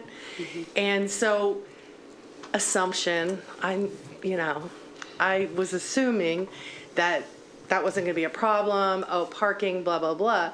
Plus, we reconfigured the backyard, so, and it is tight, it's a small driveway, and it's 150 years old, and we've been there 5 years, and I have not found one contractor who will touch it. And I wish I had. But some lady suggested that we get the football team and make a donation because that's what she did on hers. And being married to a lawyer, we couldn't, do that. But so the picture that I have, it has I drew in where the old easement was, but the school, when they started digging up that parking lot, there's like, it's probably this big, space between the parking lot and our house, and we have a fence on our property line, but that space, I have to mow it. I have to pay somebody to bushwhack it every year so all the seeds don't get in my garden. And I have done so all 4 years. But there is a little space that they put a parking bumper, that we do have a fence that would fit a car. But I have to be honest, we're not from here. We don't get like how things are. And we're just we had to work with the school to cut down the biggest walnut tree in Athens County, and which is now part of it is in the courthouse. No, and part of it's in your conference room. In your conference room, Yeah. that's our tree. I love that I table. cried for weeks and had nightmares because honey just splashed out of it when it was, anyway, but I digress. But there's a spot on the edge of our property there. They have put a light there that's a little in the way, but that we could put a parking space if they would take the bumper out and give us an easement. And let us use that as a drive-in. But that's kind of overwhelming, and I kind of figured out this process, so we went through this process first. Ideally, that would be the thing. The other thing is that, we could sell the property, except for we really couldn't because the property line abuts to the property. So whoever bought it, they'd have to knock it down, and it's a beautiful historic building, in order to enter their property. You know what I'm saying? So that's a bit, it literally, and if you can look at the line here, this is the carriage house, and this is the driveway, and this is the neighbor's parking pass. Mm-hmm. And this is the end of their house. So they can see the property, but it is considerable distance than it is from our property. Exactly measured, how wide is a parking space? 4 feet. Minimum's 5 feet. 9, Okay, so I measured it, and I could technically fit 4 cars in that space with 5 feet on each side. However, we are not that good at backing out, and it's a little driveway, but our family, and like when we have workers come, we have 2 cars, and they can fit a whole nother car with plenty of space into that parking space. 4, you're squeezing them in. So, no, we do not have 2 extra parking spaces, but we do have 1. And when people come to stay at the carriage house, our friends that we do not charge, they pull in that space. And the other thing, possibility is that because people only stay there on the weekends, is that not from my permission, but some people parked in the school parking lot during the weekend because it's always empty. That's the faculty parking lot. But there is space to make it. Now, that's not happening. And so, anyway, I wrote down, let me find it, special circumstance. I think, do you have any questions on the special I circumstance? got a question. Well, just the pictures you sent. So the gate that's there, what is that? Is that your garden, the gate, or is that the neighbor's property? That's my garden, That's your garden. Okay, all right. which I'd be happy to show you more. No, I was just looking at just how everything is kind of divided in the photos you sent from your top porch. Oh, okay. Can you get this? The top. Are you talking about this end? No, I'm just looking. I'm trying to. These are taken from their house, Yeah. Neighbors. not from Oh, the appellant's okay. house. That's all right. See, I That don't was see my what question. pictures- I That can't was- see I it. was trying Her to- garden is the one that is in front of the cars, right? Your garden is? So this is the driveway. You pull in, and then my garden is right there. Yeah. Okay, It goes all that's the the way other side. The of it. metal As you're pulling in. fencing It's the garden neighbors. is the neighbors. Okay, that's The what- white fencing Okay. garden is And theirs. Right. right after the metal fencing is their parking pad and their garage. Yeah. Okay, that's what I was trying to. Both of their houses are yellow. The carriage Yes. and the front house. They've made them yellow, though. This Yes. They used to be purple and green and purple or yellow. brownish color. I cannot pull up this Slide going on back there. Yeah, there is. So your suggestion, it sounds like maybe we need to ask Mr. Riggs about Oh, no. if there is sufficient space Okay. to park 4 vehicles legally in the space they have on the other lot. Or did the city assess that? We have not. That's one of the things we can do. We would have to verify that those are valid parking Like in the spaces. parking and lot? we do- That's what we do. This would be a off-site parking within 1,000 Front feet house. of the structure, which is permitted, but it would have to be deed restricted. So that was one of the requirements in the city code. is If you did that off-site parking, Okay, let's see. the code requires it to be deed restricted. So an actual deed restriction or just an An actual agreement deed or restriction. lease in place? An actual deed restriction, or a variance. Those are the two choices. Or a variant, okay. So, which we might grant here, okay. Yeah, thanks. Yeah, so, Okay. I guess my thought is trying to figure out if legally 4 vehicles could fit in here or not. Now, measurement-wise, I assure you that I measured the Jaegers parking lot, which is, their house and then their parking lot.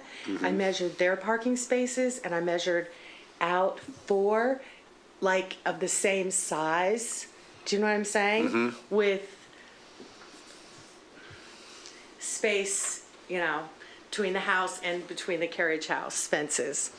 But So it's legally, ridiculous to potentially, think that you could do, you could could do fit. that, but like pulling in and pulling out is kind of, we're not that good at, or I'm not. I mean, I can't imagine it having driven up that driveway once or twice in the past. I don't think anybody's ever gonna drive up there. They're just gonna park on the street anyway, like, just in, like, for, Yeah. practical commentary. Yeah, they need a SUV.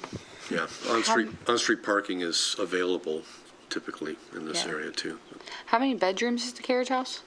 So the carriage house is 2 floors, and it has just 1 bedroom. Like upstairs is the bed, and Okay. downstairs is like the living room kitchenette thing. Yeah. So like realistically, anyone staying there, are they really gonna have 2 cars? Usually, well, one time my friend's kids, I told him and his friend he could stay there, and he invited all his friends. But anyway, we don't. That's not what we normally do. That was the only time that we had more than 1 car. Yeah. Okay. And one question on the, I don't think this is super relevant, but you talked about a bumper in the school parking lot. Is that the part that is like, is lined off with like, in the aerial views? It's like it's all the way I in the don't corner. think the aerial views, let me see. The aerial view that I have, they're going the other way. Like, the one I have, they're going this way, but the actual parking spaces go this way. Do you know what I'm saying? Yeah. I don't know which left from right, so Yeah. don't ask me what. But, so it's not, the parking lot, in the website thing, those aren't how the parking lot is laid out. Gotcha.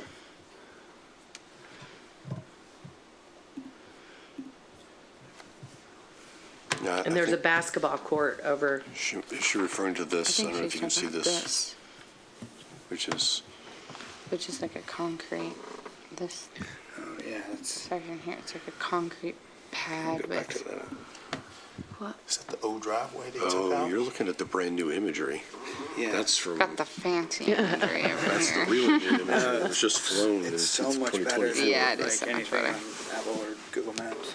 Yeah, what I'm looking at is the previous 2022 or something, Yeah. 2020, something like that. Huh.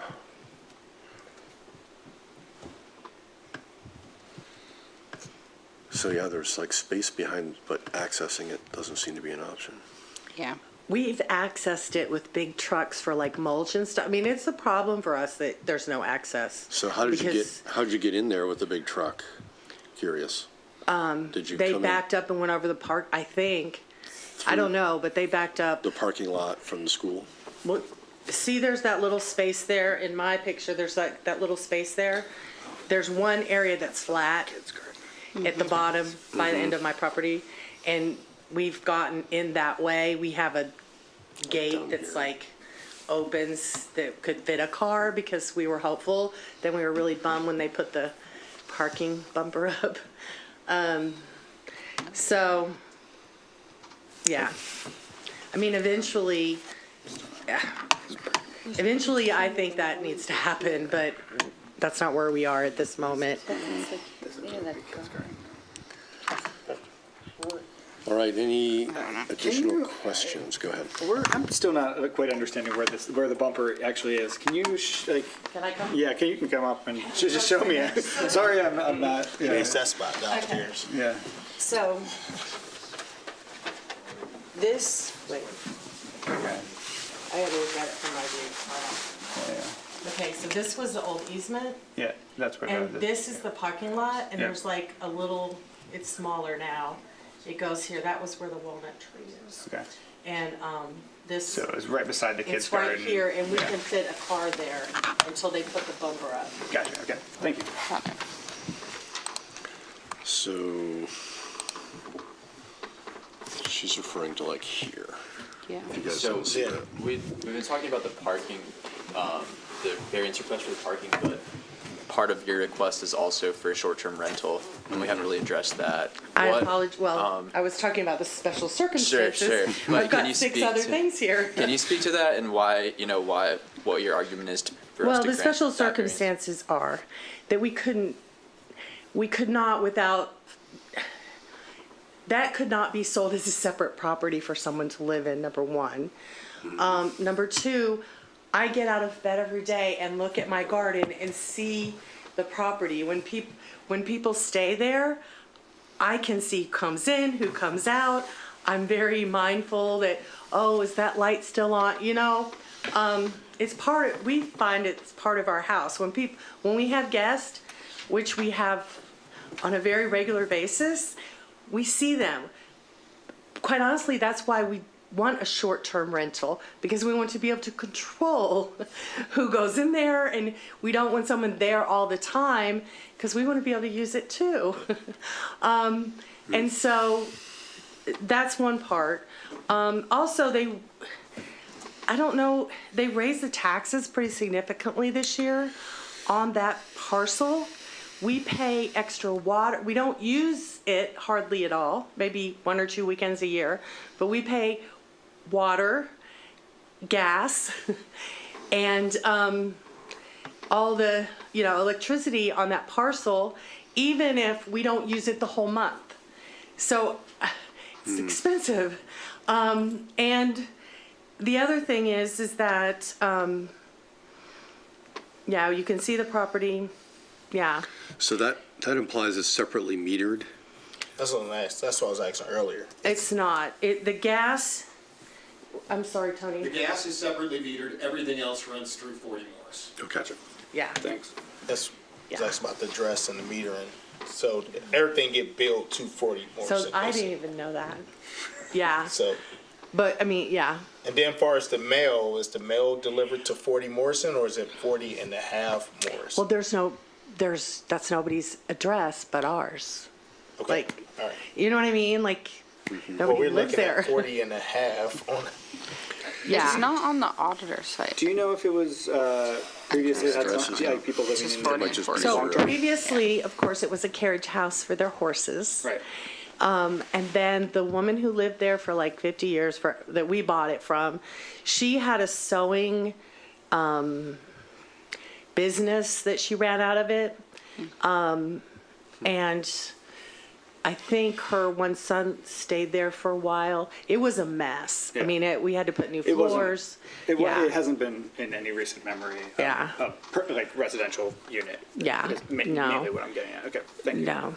And as I said, we bought it as an intention to do this, and so, so I have 5 other points that I can Sure, go talk ahead. about. So I kind of went into the hardship thing in terms of it's expensive to have the place. We completely renovated. It's got new floors, new water heater, new furnace, new roof, which is another, new roof. It's completely done and it's beautiful. You all are welcome to come see it. And we can't really use the property the way that we wish to use the property at this point. In terms of equal property rights, if I step out my front door, there's like 40 rentals within my range. And I don't think it's really asking for a special, I think it's a minimal thing to be able to use the property as a B&B. The other thing is that people, and this is not solicited in any way, but people call us on a very regular basis. One month it was like more than 2 or 3. I was like, what? It's like they do Google searches and they're like, oh, there's a carriage house there, and ask us they can rent it. People's parents, and we're just like, we can't rent it. If we know you're welcome to stay there, but it's not legal to rent it. But I mean, I had one girl that she just kept calling me. Are you sure you don't want to rent that out? And I'm like, well, I really don't want to rent it out as a long-term rental, no. But and then everybody who stayed there has been like, oh, can we let our kids stay there? And so anyway, so in terms of hardship, I mean, obviously it's in demand in the community. Then absence of detriment, I would never rent to more than 2 people. I think that it's in the rules that you only can rent to 2 people in 720 square feet. Now, if my family's there, there's plenty of places to sleep besides that, but they can use the back and the side yard. The only way that the people who would be renting would be like there's really nowhere for them to go except for out the driveway. But if they wanted to barbecue, if they wanted to hang out, they have the side of the carriage house and the whole backyard to do so in. And ideally, in the future, if we could get that easement, then they would come in that way anyway and come around the gate. And then told you that we can see the property. And anyway, that's what I wrote down from what I wrote. I'm sure I wrote more than that. But do you have any questions to me? I think I have all mine answered. Yeah, me too. Okay, I think that's enough for now. We may call you back up. Okay, thank you so much. Thank you. All right. I have to unlock my device. In favor, I think. Okay, so is there anyone present wishing to speak in favor of the request? Well, I just wanted to say a couple of things very quickly. My name is George and I'm Mara's husband, obviously, the owner, one of the owners of the property. She's also on the deed too, but somehow isn't on the mortgage. I don't know how that wound up, but it is what it is. One of the big problems with this is that we're almost as funky as the last folks. We have 6 sides to our property, but it's 2 parcels, so technically there's 8 sides. And it has always acted as a part of the house. It was the garage, it was the carriage house, then it's the guest house, right? But the problem is that we could sell the property. We could sell it tomorrow, right? Now you've got a totally non-conforming building on a piece of property that could be sold to who knows whom, who could do anything with it that they chose to. They could rent that out, right? Long-term to who knows what. Students who are out of their minds. Not all students are out of their minds, but let's be honest, on Fridays and Saturdays, maybe some of them are. And I understand entirely why my neighbors are here. They're here because they see the carriage house. They're concerned that this could be a problem with noise and disruption and, problems, trash. There are all those things that could come with the short-term rental. Honestly, it would be worse with the long-term rental if the property was sold out separately, because then they're there 24/7, 7 days a week. And guess what? Who knows who owns the property, right? It's probably not going to be owner-occupied because the building itself isn't really conducive. It doesn't have a kitchen, you know what I mean? You'd have to put in all the utilities too. There'd be a bunch of money you'd spend on that. But if we maintain it as an Airbnb, it allows us, number one, to make the maximum use of the property. It doesn't change the concept, the character of our neighborhood, because we have a mix, especially at this far south end of the Near East Side. You've got lots of rentals. There's rentals on our side of the street. There's rentals on the other side of the street. But I think the most important thing that I could say to try to put my neighbor's mind at ease and to literally address what I know they're going to say is their concern about this, is that it would be treated like an owner-occupied property. And you look out of our master bedroom and there's the carriage house. If somebody's out there making noise or getting crazy, the owners are right there. Your landlord's right there. And if the neighbors have a concern, then they know who the landlord is. Go knock on the door. These people are, or call the police. But you've got somebody right there who's responsible. And I think that's really, really important. One of the issues we have in this town is the absentee landlord. But this gives you the opportunity to have a nice space for a couple of people to stay for the weekends. And I understand it's right in their face to a degree, right? Because the way that these properties are set up. I will say that in listening to the last gentleman, when they brought that property, they knew that it was right there. They knew the carriage house was there. There wasn't any secret. I mean, I don't know that they had any clue what we were using it for at that point, and I'm not saying that that's a reason to grant it is my neighbor's ignorance when they bought the house. That's not really it. But I really think that when you have that on-site landlord who's looking down on the property from their bedroom, that it is a much different situation than you have just a freestanding rental with somebody. Plus, I think it's going to give the incentive to future property owners to keep those properties together and not sell them off, because now they've got something that they can that helps offset those increased taxes and the carrying cost of this great big house and everything else. But I get it. I mean, I know that they have that concern, but I think that because of the structure that it is, that concern is alleviated. Any questions? Thank you, George. Thank you. All right, is there anyone who would like to speak in general comment? Is there anyone who would like to speak in opposition? Please approach the podium and just make sure you introduce yourself and give us your address. Okay. I am Tom Montgomery. This is my wife, Jill Massey. And we live at 42 Morris Avenue, right next door to Tony and Mara.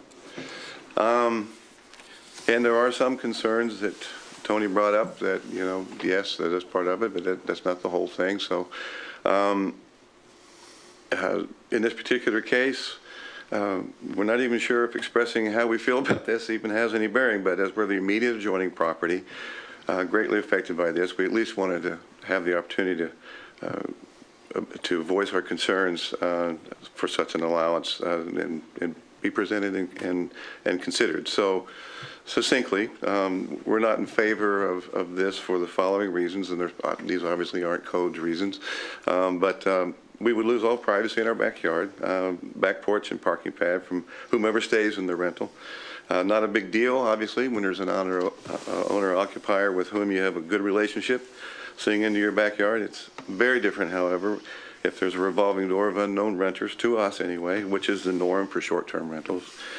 Security becomes a real concern. Our parking pad is only a few feet away from the front door of the at 40 and a half Morris. We already, obviously, as Mara actually spoke to earlier, have the complication of the shared driveway and not a lot of parking area. So adding the potential of more cars, which you guys talked about that a bit. So, but adding that to the equation could complicate that issue further. And even if it's possible to safely add more, there's a very good likelihood that our property value would diminish. We have discussed this with local realtors, and they have advised as such. Additionally, they completely understood why we wouldn't want short-term rentals from a privacy, lifestyle, and security standpoint.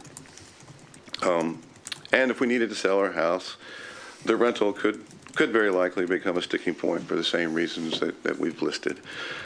We absolutely do understand that having a rental could be an upside for the Anayas. And if they were staying, we might have been able to come up with an agreement of some sort. But Tony and Mara have been great neighbors. And so this is hard for us, frankly. But unfortunately, on our side, there's only downsides for us in this our experience if this rental variance gets approved under these current circumstances. If approved, it's our understanding that this rental situation for 40 and a half Morris would carry forward with each future owner. There would be no opportunity to renegotiate. We have no say about any aspect of it. And so from our perspective, from our situation, our vantage point, this is not an optimum situation for the reasons I listed.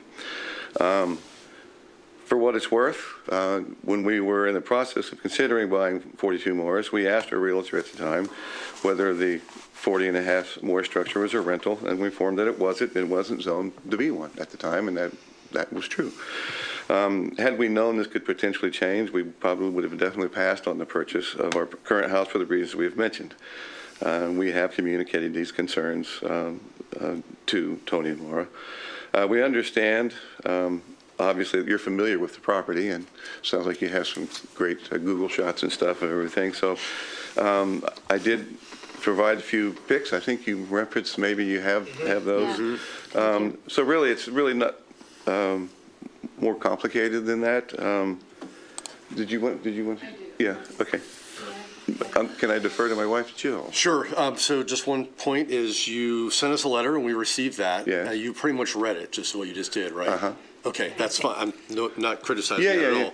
What that does is saves me from having to read it into the record, so thank you. Yes. It's just, it's pretty straightforward, really. I had one clarifying question. Yes. Sure. I had read this ahead of time, and you say if they were staying, what is that in reference to?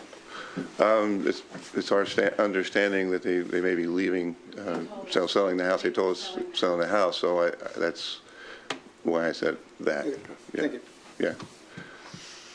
So, and Jill sorry. can also speak if she'd like to do that, so. That's Please come up. I'm sorry. Yeah. That's principally what I wanted to Okay. say. Two things. I'm sorry. One, that the reason we were so concerned is because Maura told us they were selling the house immediately, that it was going on the market because of their current circumstances. And we told her if that was the case, then we would not agree to this because we didn't know. Again, when we bought the house, we were told this could never happen. And so when we found out that was happening, we couldn't agree to it, at which point we got a diatribe letter. And I'm just going to say that. And that's all I have to say. Thank you. So I skipped one thing I should have done here. Anyone speaking in general comment? I received an email directly just this afternoon, and I didn't even have time to forward it to you guys. So I'm going to read that into the record, but I would consider it speaking in general comment. It's not specifically in favor, but I will let you be the judge of that, I guess. So this letter is from Christine Fall and Glenn Matlock, who live across the street at 35 Morris Avenue. So they specifically reference the case number and say, "Dear BZA, are we talking about parking? There should be only maximum requirements for parking, no minimums. Plan for people, not for cars. I would remind the proprietor that parking enforcement uses Morris Avenue to get their quota for parking tickets. Oh, and I thought Athens would become like New York City if we allowed short-term rentals. I'm waiting. Much better restaurant selection in those areas with wicked short-term rental. Thanks." So I think general comment is how I'd interpret that, suggesting that parking requirements are not important. And that short-term rentals are not really an issue, I think is what she's saying, so. I'm confused on the parking comments in this. What about the parking elements? The only maximum requirements for parking, no minimums. In other So they're words, like in favor of us not having, in other words, I got it. but again, it's sort of in favor, but it's more general comment, I think. Interpret it the way you will, I Because guess. you're not allowed 24 hours? Is it 24 hours? It's 24 hours on the street. Yeah. Although on the weekend, there's not enforcement. Okay, so now I want to give you an opportunity, the appellant an opportunity to respond if you'd like. You can, why don't you come up together? Go ahead, because You I do can- not have anything else to add. Well, you can come up together would be fine if you'd like to do that, so.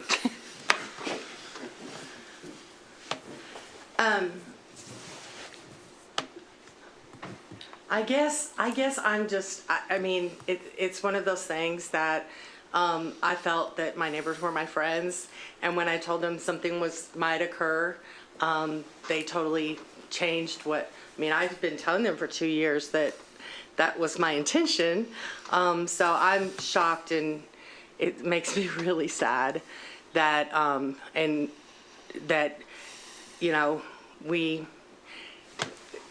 we have intention to sell in the future, and this impacts the new buyer too. But it just, the whole thing makes me very sad. The other thing is that the people, Holly, and I can't remember her name, the people, Catty Corner, they were gonna show up today, but they have 2 kids and they weren't able to. They were in support. And I've spoken at length with Mrs. Yeager, who is my next door neighbor, who is in support of the situation too. And it just makes me really sad, this situation.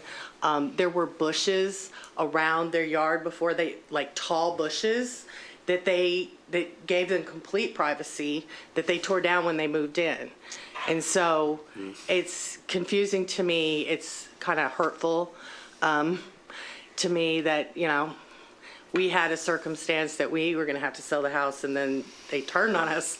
And I understand their concerns, but I just feel that, it was upsetting to me. And it still is.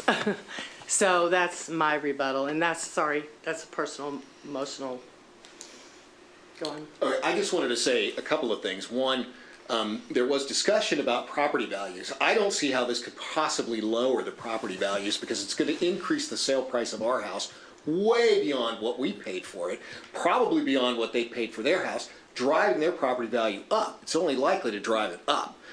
I do understand how that could, again, there could be this concern that there's this, house right in my backyard. But if somebody sells the property off, then there's a house right in the backyard with who knows who in it. If you allow the owner-operator, the owner-occupied property to control that carriage house, then you've got that on-site landlord that really works against that, right? And it also makes it less likely that the property is going to get split off and sold off in the future because it has significant value, right? But again, I appreciate where they're coming from because of the nature of their property. I get it. I mean, it's there. But it was there when they moved in, and there are 2 pieces of property there, and anybody who looked at that plot or the deeds or anything could have figured out that that property could be split off and sold. And then anything could happen with it. You could build a little McMansion back there. I mean, whatever you could figure out you could do. Keep it. Let me say this. I really wish that we did not have those 2 parcels because that's what's confusing this whole dang thing, right? If that didn't exist, we wouldn't have all of these definitional issues of off-site parking. I mean, the house abuts the parking lot. There is no setback, period. The front of the house is literally on the property line. Yeah. So I don't, I understand their concerns. I get it.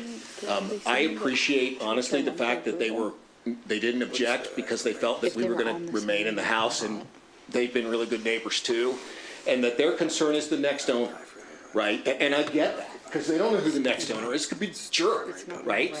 But if the next owner is a jerk, you can't do anything about that.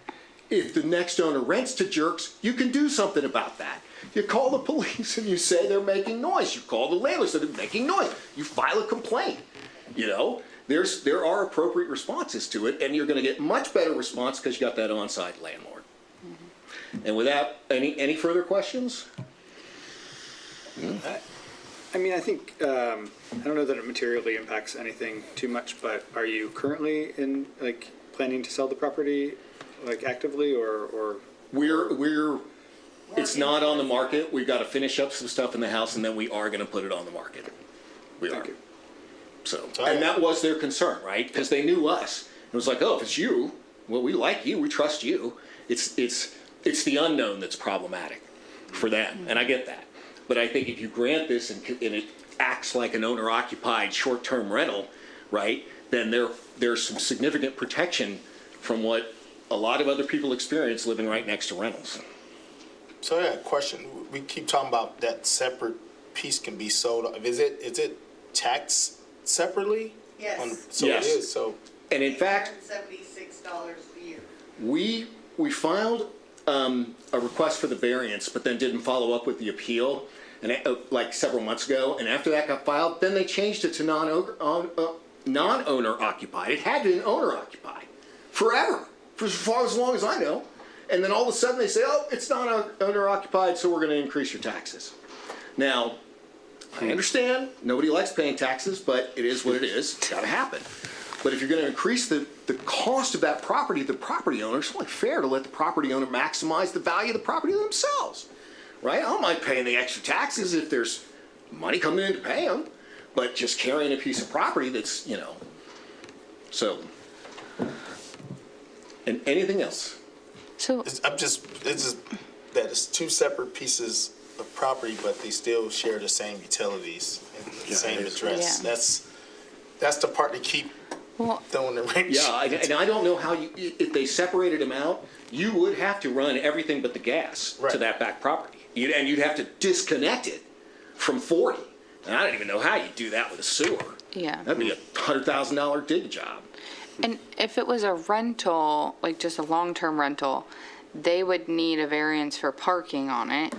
If someone purchased the lot, and obviously it can't be lived in full-time because you said there's no kitchen, it also has no parking, but let's say they demo it and build a full house, it would also need a variance because it has no access to a street or parking. So the property is like kind of functionally obsolete without some sort of variance in some way. Landlocked almost. Yeah. Yeah, it's landlocked now. Yeah, it is. It was accessible before they decommissioned that alley a long time ago, and the remnants of it, you can see people just use it to get into their garages down the street. But we were able to access that back area through the school. I mean, there was a parking lot immediately next to it, right? And we still had the gate there. Everything was, you could still use it.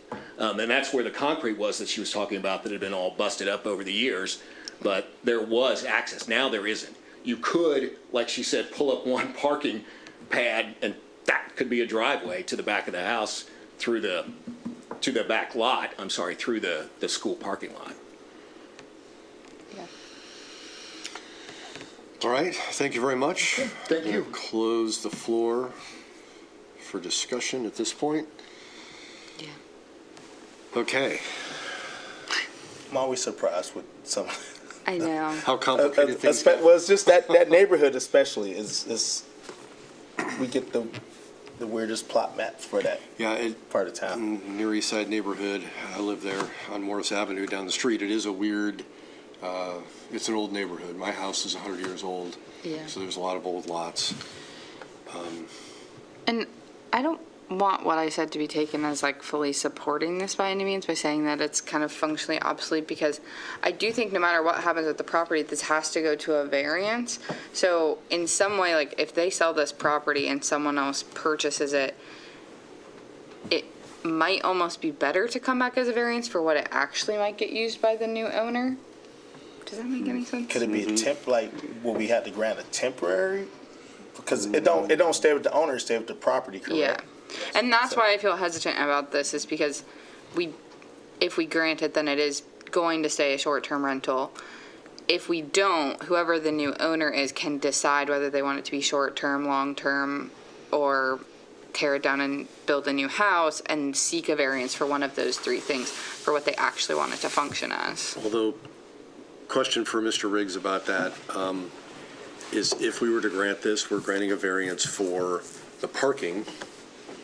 So that was the concern, or that's the limitation with a long-term rental. So feasibly, if we grant this variance for short-term rental and the parking variance, then they could long-term rental this, right? They could approach the city and say, we want a permit for long-term parking.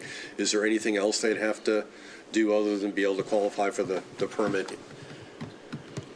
If the parcels stayed in the same owner, no. If they separated, there may be some issues on access and how to there's probably a access easement through adverse possession. That's not the correct word, but from the long-term use of that, probably is a legal access easement back there, just not defined. So there'd be some issues we'd have to talk about with that, with access. But so say the property sold and the next owner decides they'd like a long-term rental of that carriage house. They just have to ask the city for a permit and get a permit for that, right? They could, with the variance for the parking, they could go ahead and do that?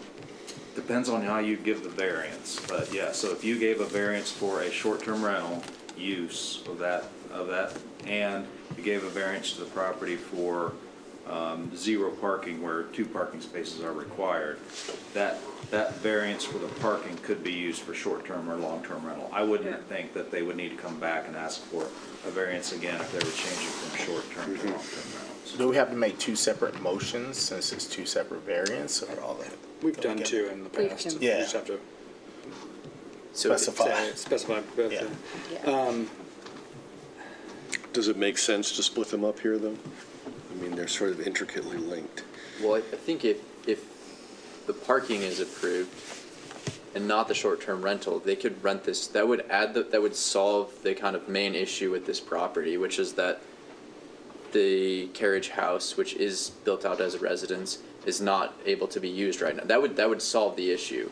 They're asking additionally for the short-term rental request, which, you know, I think that's kind of, I do think that's kind of a separate and additional request, because if they were granted just the parking variance and not the short-term rental, then they would have no other obstacles to renting it out long-term. Is that correct? That's correct. Okay. Or for them, theoretically, for it to be torn down, which I don't think it would because they just renovated it, but for it to be torn down and built into a full house on the site, they would have parking space because, or they have the variance for the parking spaces as well.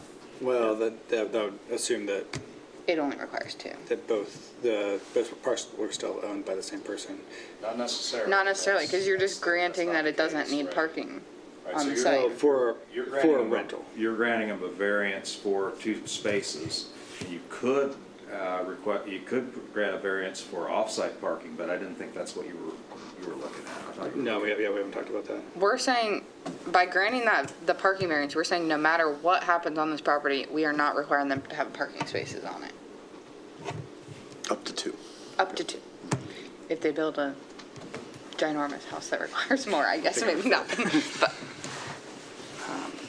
But it stays with the address. Yes. They sell it.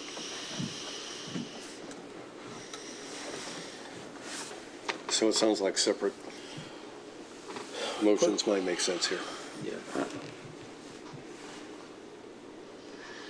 Okay, let's go through the questions. So are there exceptional circumstances? yes. Yes. Yeah.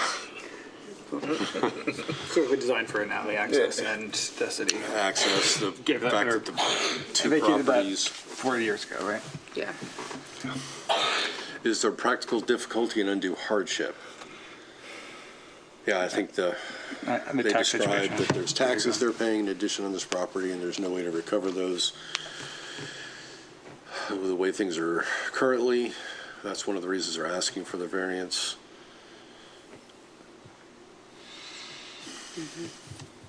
Preservation of equal property rights. So, I mean, if you ignore the fact that it's 2 separate parcels, which is a little weird here, there's plenty of accessory dwelling units in the neighborhood But I already. think they're all non-conforming uses, though, technically, at this point in time.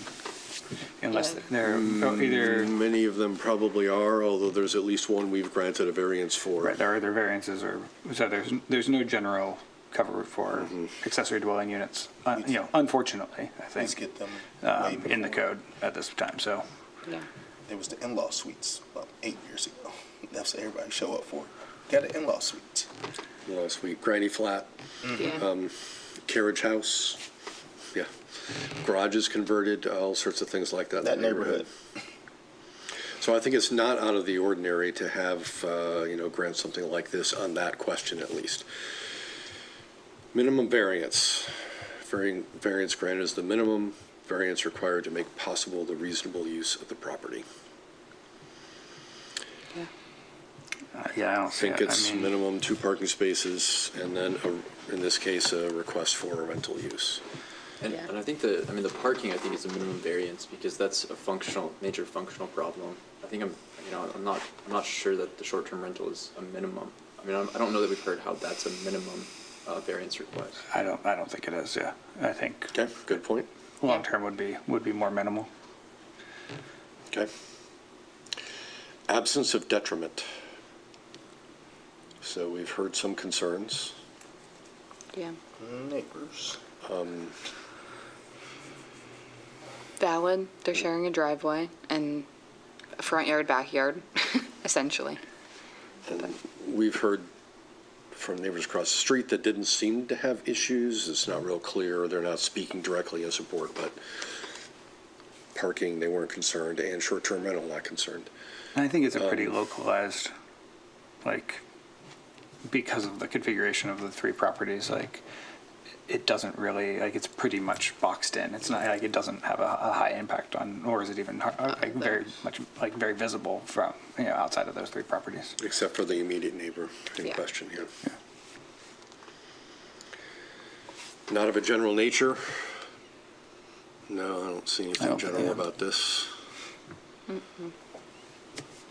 All right, would someone from the board like to propose a motion? I guess we'll start with, propose a motion. Well, can we back to the general nature? Would we say that the Airbnb or the short-term rental request is more of a general nature? I mean, it is a reoccurring request that we get. Those have mostly been for owner non-occupied. So owner occupied But technically, that's what this is. is sort of, it's weird though, right? Yeah. That's the issue. It would be able to be granted by the city because it's owner occupied. Yeah. But because it is a separate parcel, separate It's, property. no, this is non-owner occupied. It's on its own parcel. Yeah, exactly. Right, It's not owner occupied. And we don't, moving forward, we don't know Because if of it that. will So that's the be. variance part. We had is- another short-term, like, variance request on, behind, behind Kindred. Yeah.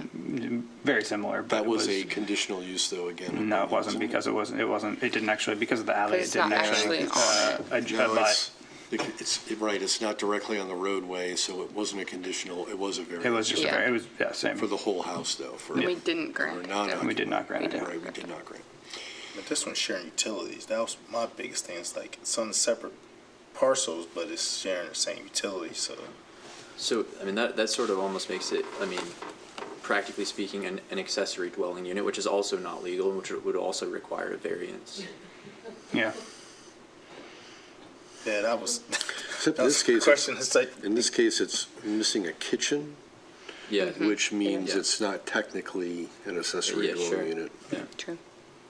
Lots of nuance here. So, I mean, in that case, does that have any effect on the, like, legality of renting out if it doesn't have does that come into play at all with the legality of renting if it doesn't Since have this isn't, they're not complete with the renovations, if it doesn't have a kitchen, that's called, I think that's an efficiency apartment, and we have a little bit of a definition difference between a regular long-term rental and an efficiency. Can you add any more color to that? Sorry. Isn't this confusing enough? But I mean, we used to have a lot of those come through for that neighborhood because people were doing these in-law suites on top of their garages, and they wasn't installing kitchens. It was, Yeah.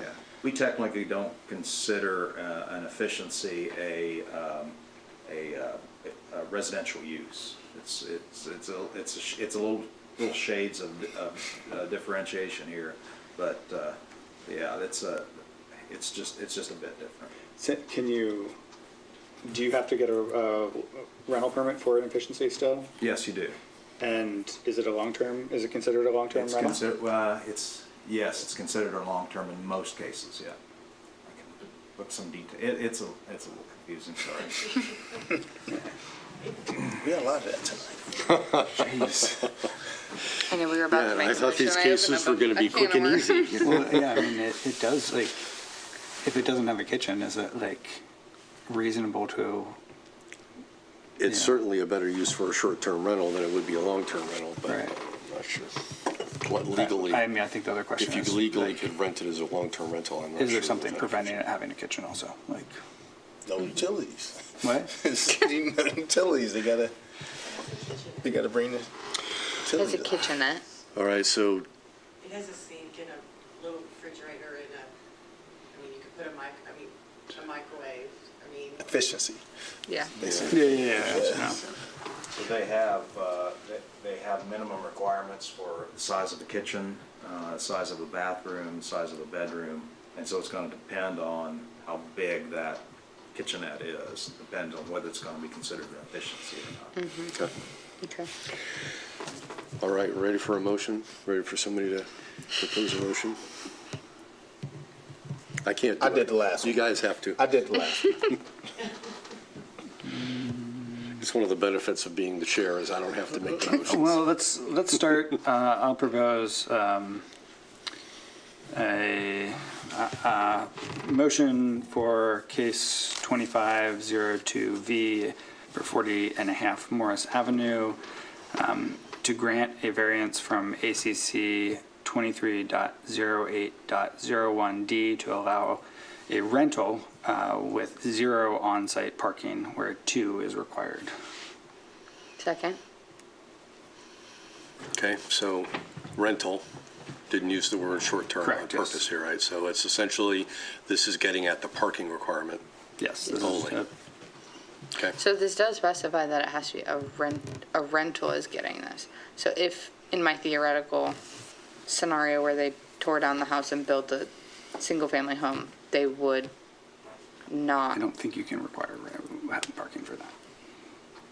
I don't think there's a parking requirement that you can enforce because people don't have to have a car. Okay. But I'm not if you built a 100% new sure. structure, you'd have to have parking requirement. As in the current code, you would have to meet for parking unoccupied requirements. single, I don't think that they're allowed to require that. I think that's Director not- Riggs, but I'm do you have an not- answer? I'm not- I'm sorry, owner occupied So, Owner-occupied single-family home, versus rental. new build on this lot. two spaces. So this is not capturing that, though. We're saying only for rental with the current motion. The current motion says rental, and that's for the 0 on-site parking requirement. Can you change it to So that's residential? differentiating from if this were converted to a single-family Wanna home amend the in the motion? back lot. I don't know what you, Correct? Okay.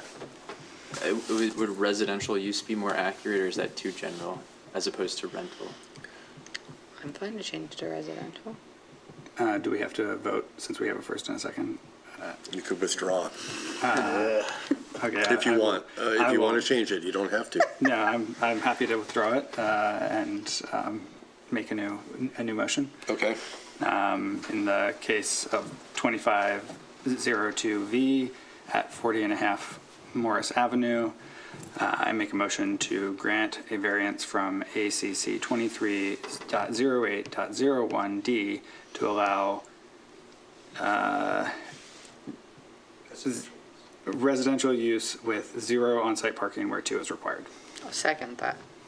Okay. Thank you. All right. Call for a vote.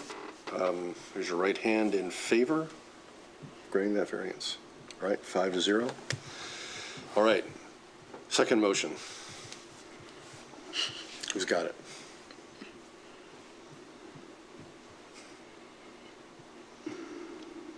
I'll run it. All right. Wish to grant a variance from ACC 23.04.01B6 to allow a non-owner occupied short-term rental in the R1 zone for address 40.5 Morris Avenue. Case number. Case number 25-02V. I'll second that. Okay. Clear? All right. Call for a vote on this. So please raise your hand in support. Well, we have 3, 4, and opposed, and 2 opposed. All right, so you have your variances by the skin of your teeth, our teeth. So you have your variances. can I ask a question? Why don't we do that with Mr. Riggs at the end here? Okay, so last item is to take care of the disposition of the minutes from the BZA meeting on January 14th, 2025. Members present were myself, Mr. Lockman, Ms. Sweeney, and Shay Myers. So 4 of us were there. I will CD move to accept the January 14th meeting minutes. Second. All right, all those in favor of accepting those minutes, that can vote for that?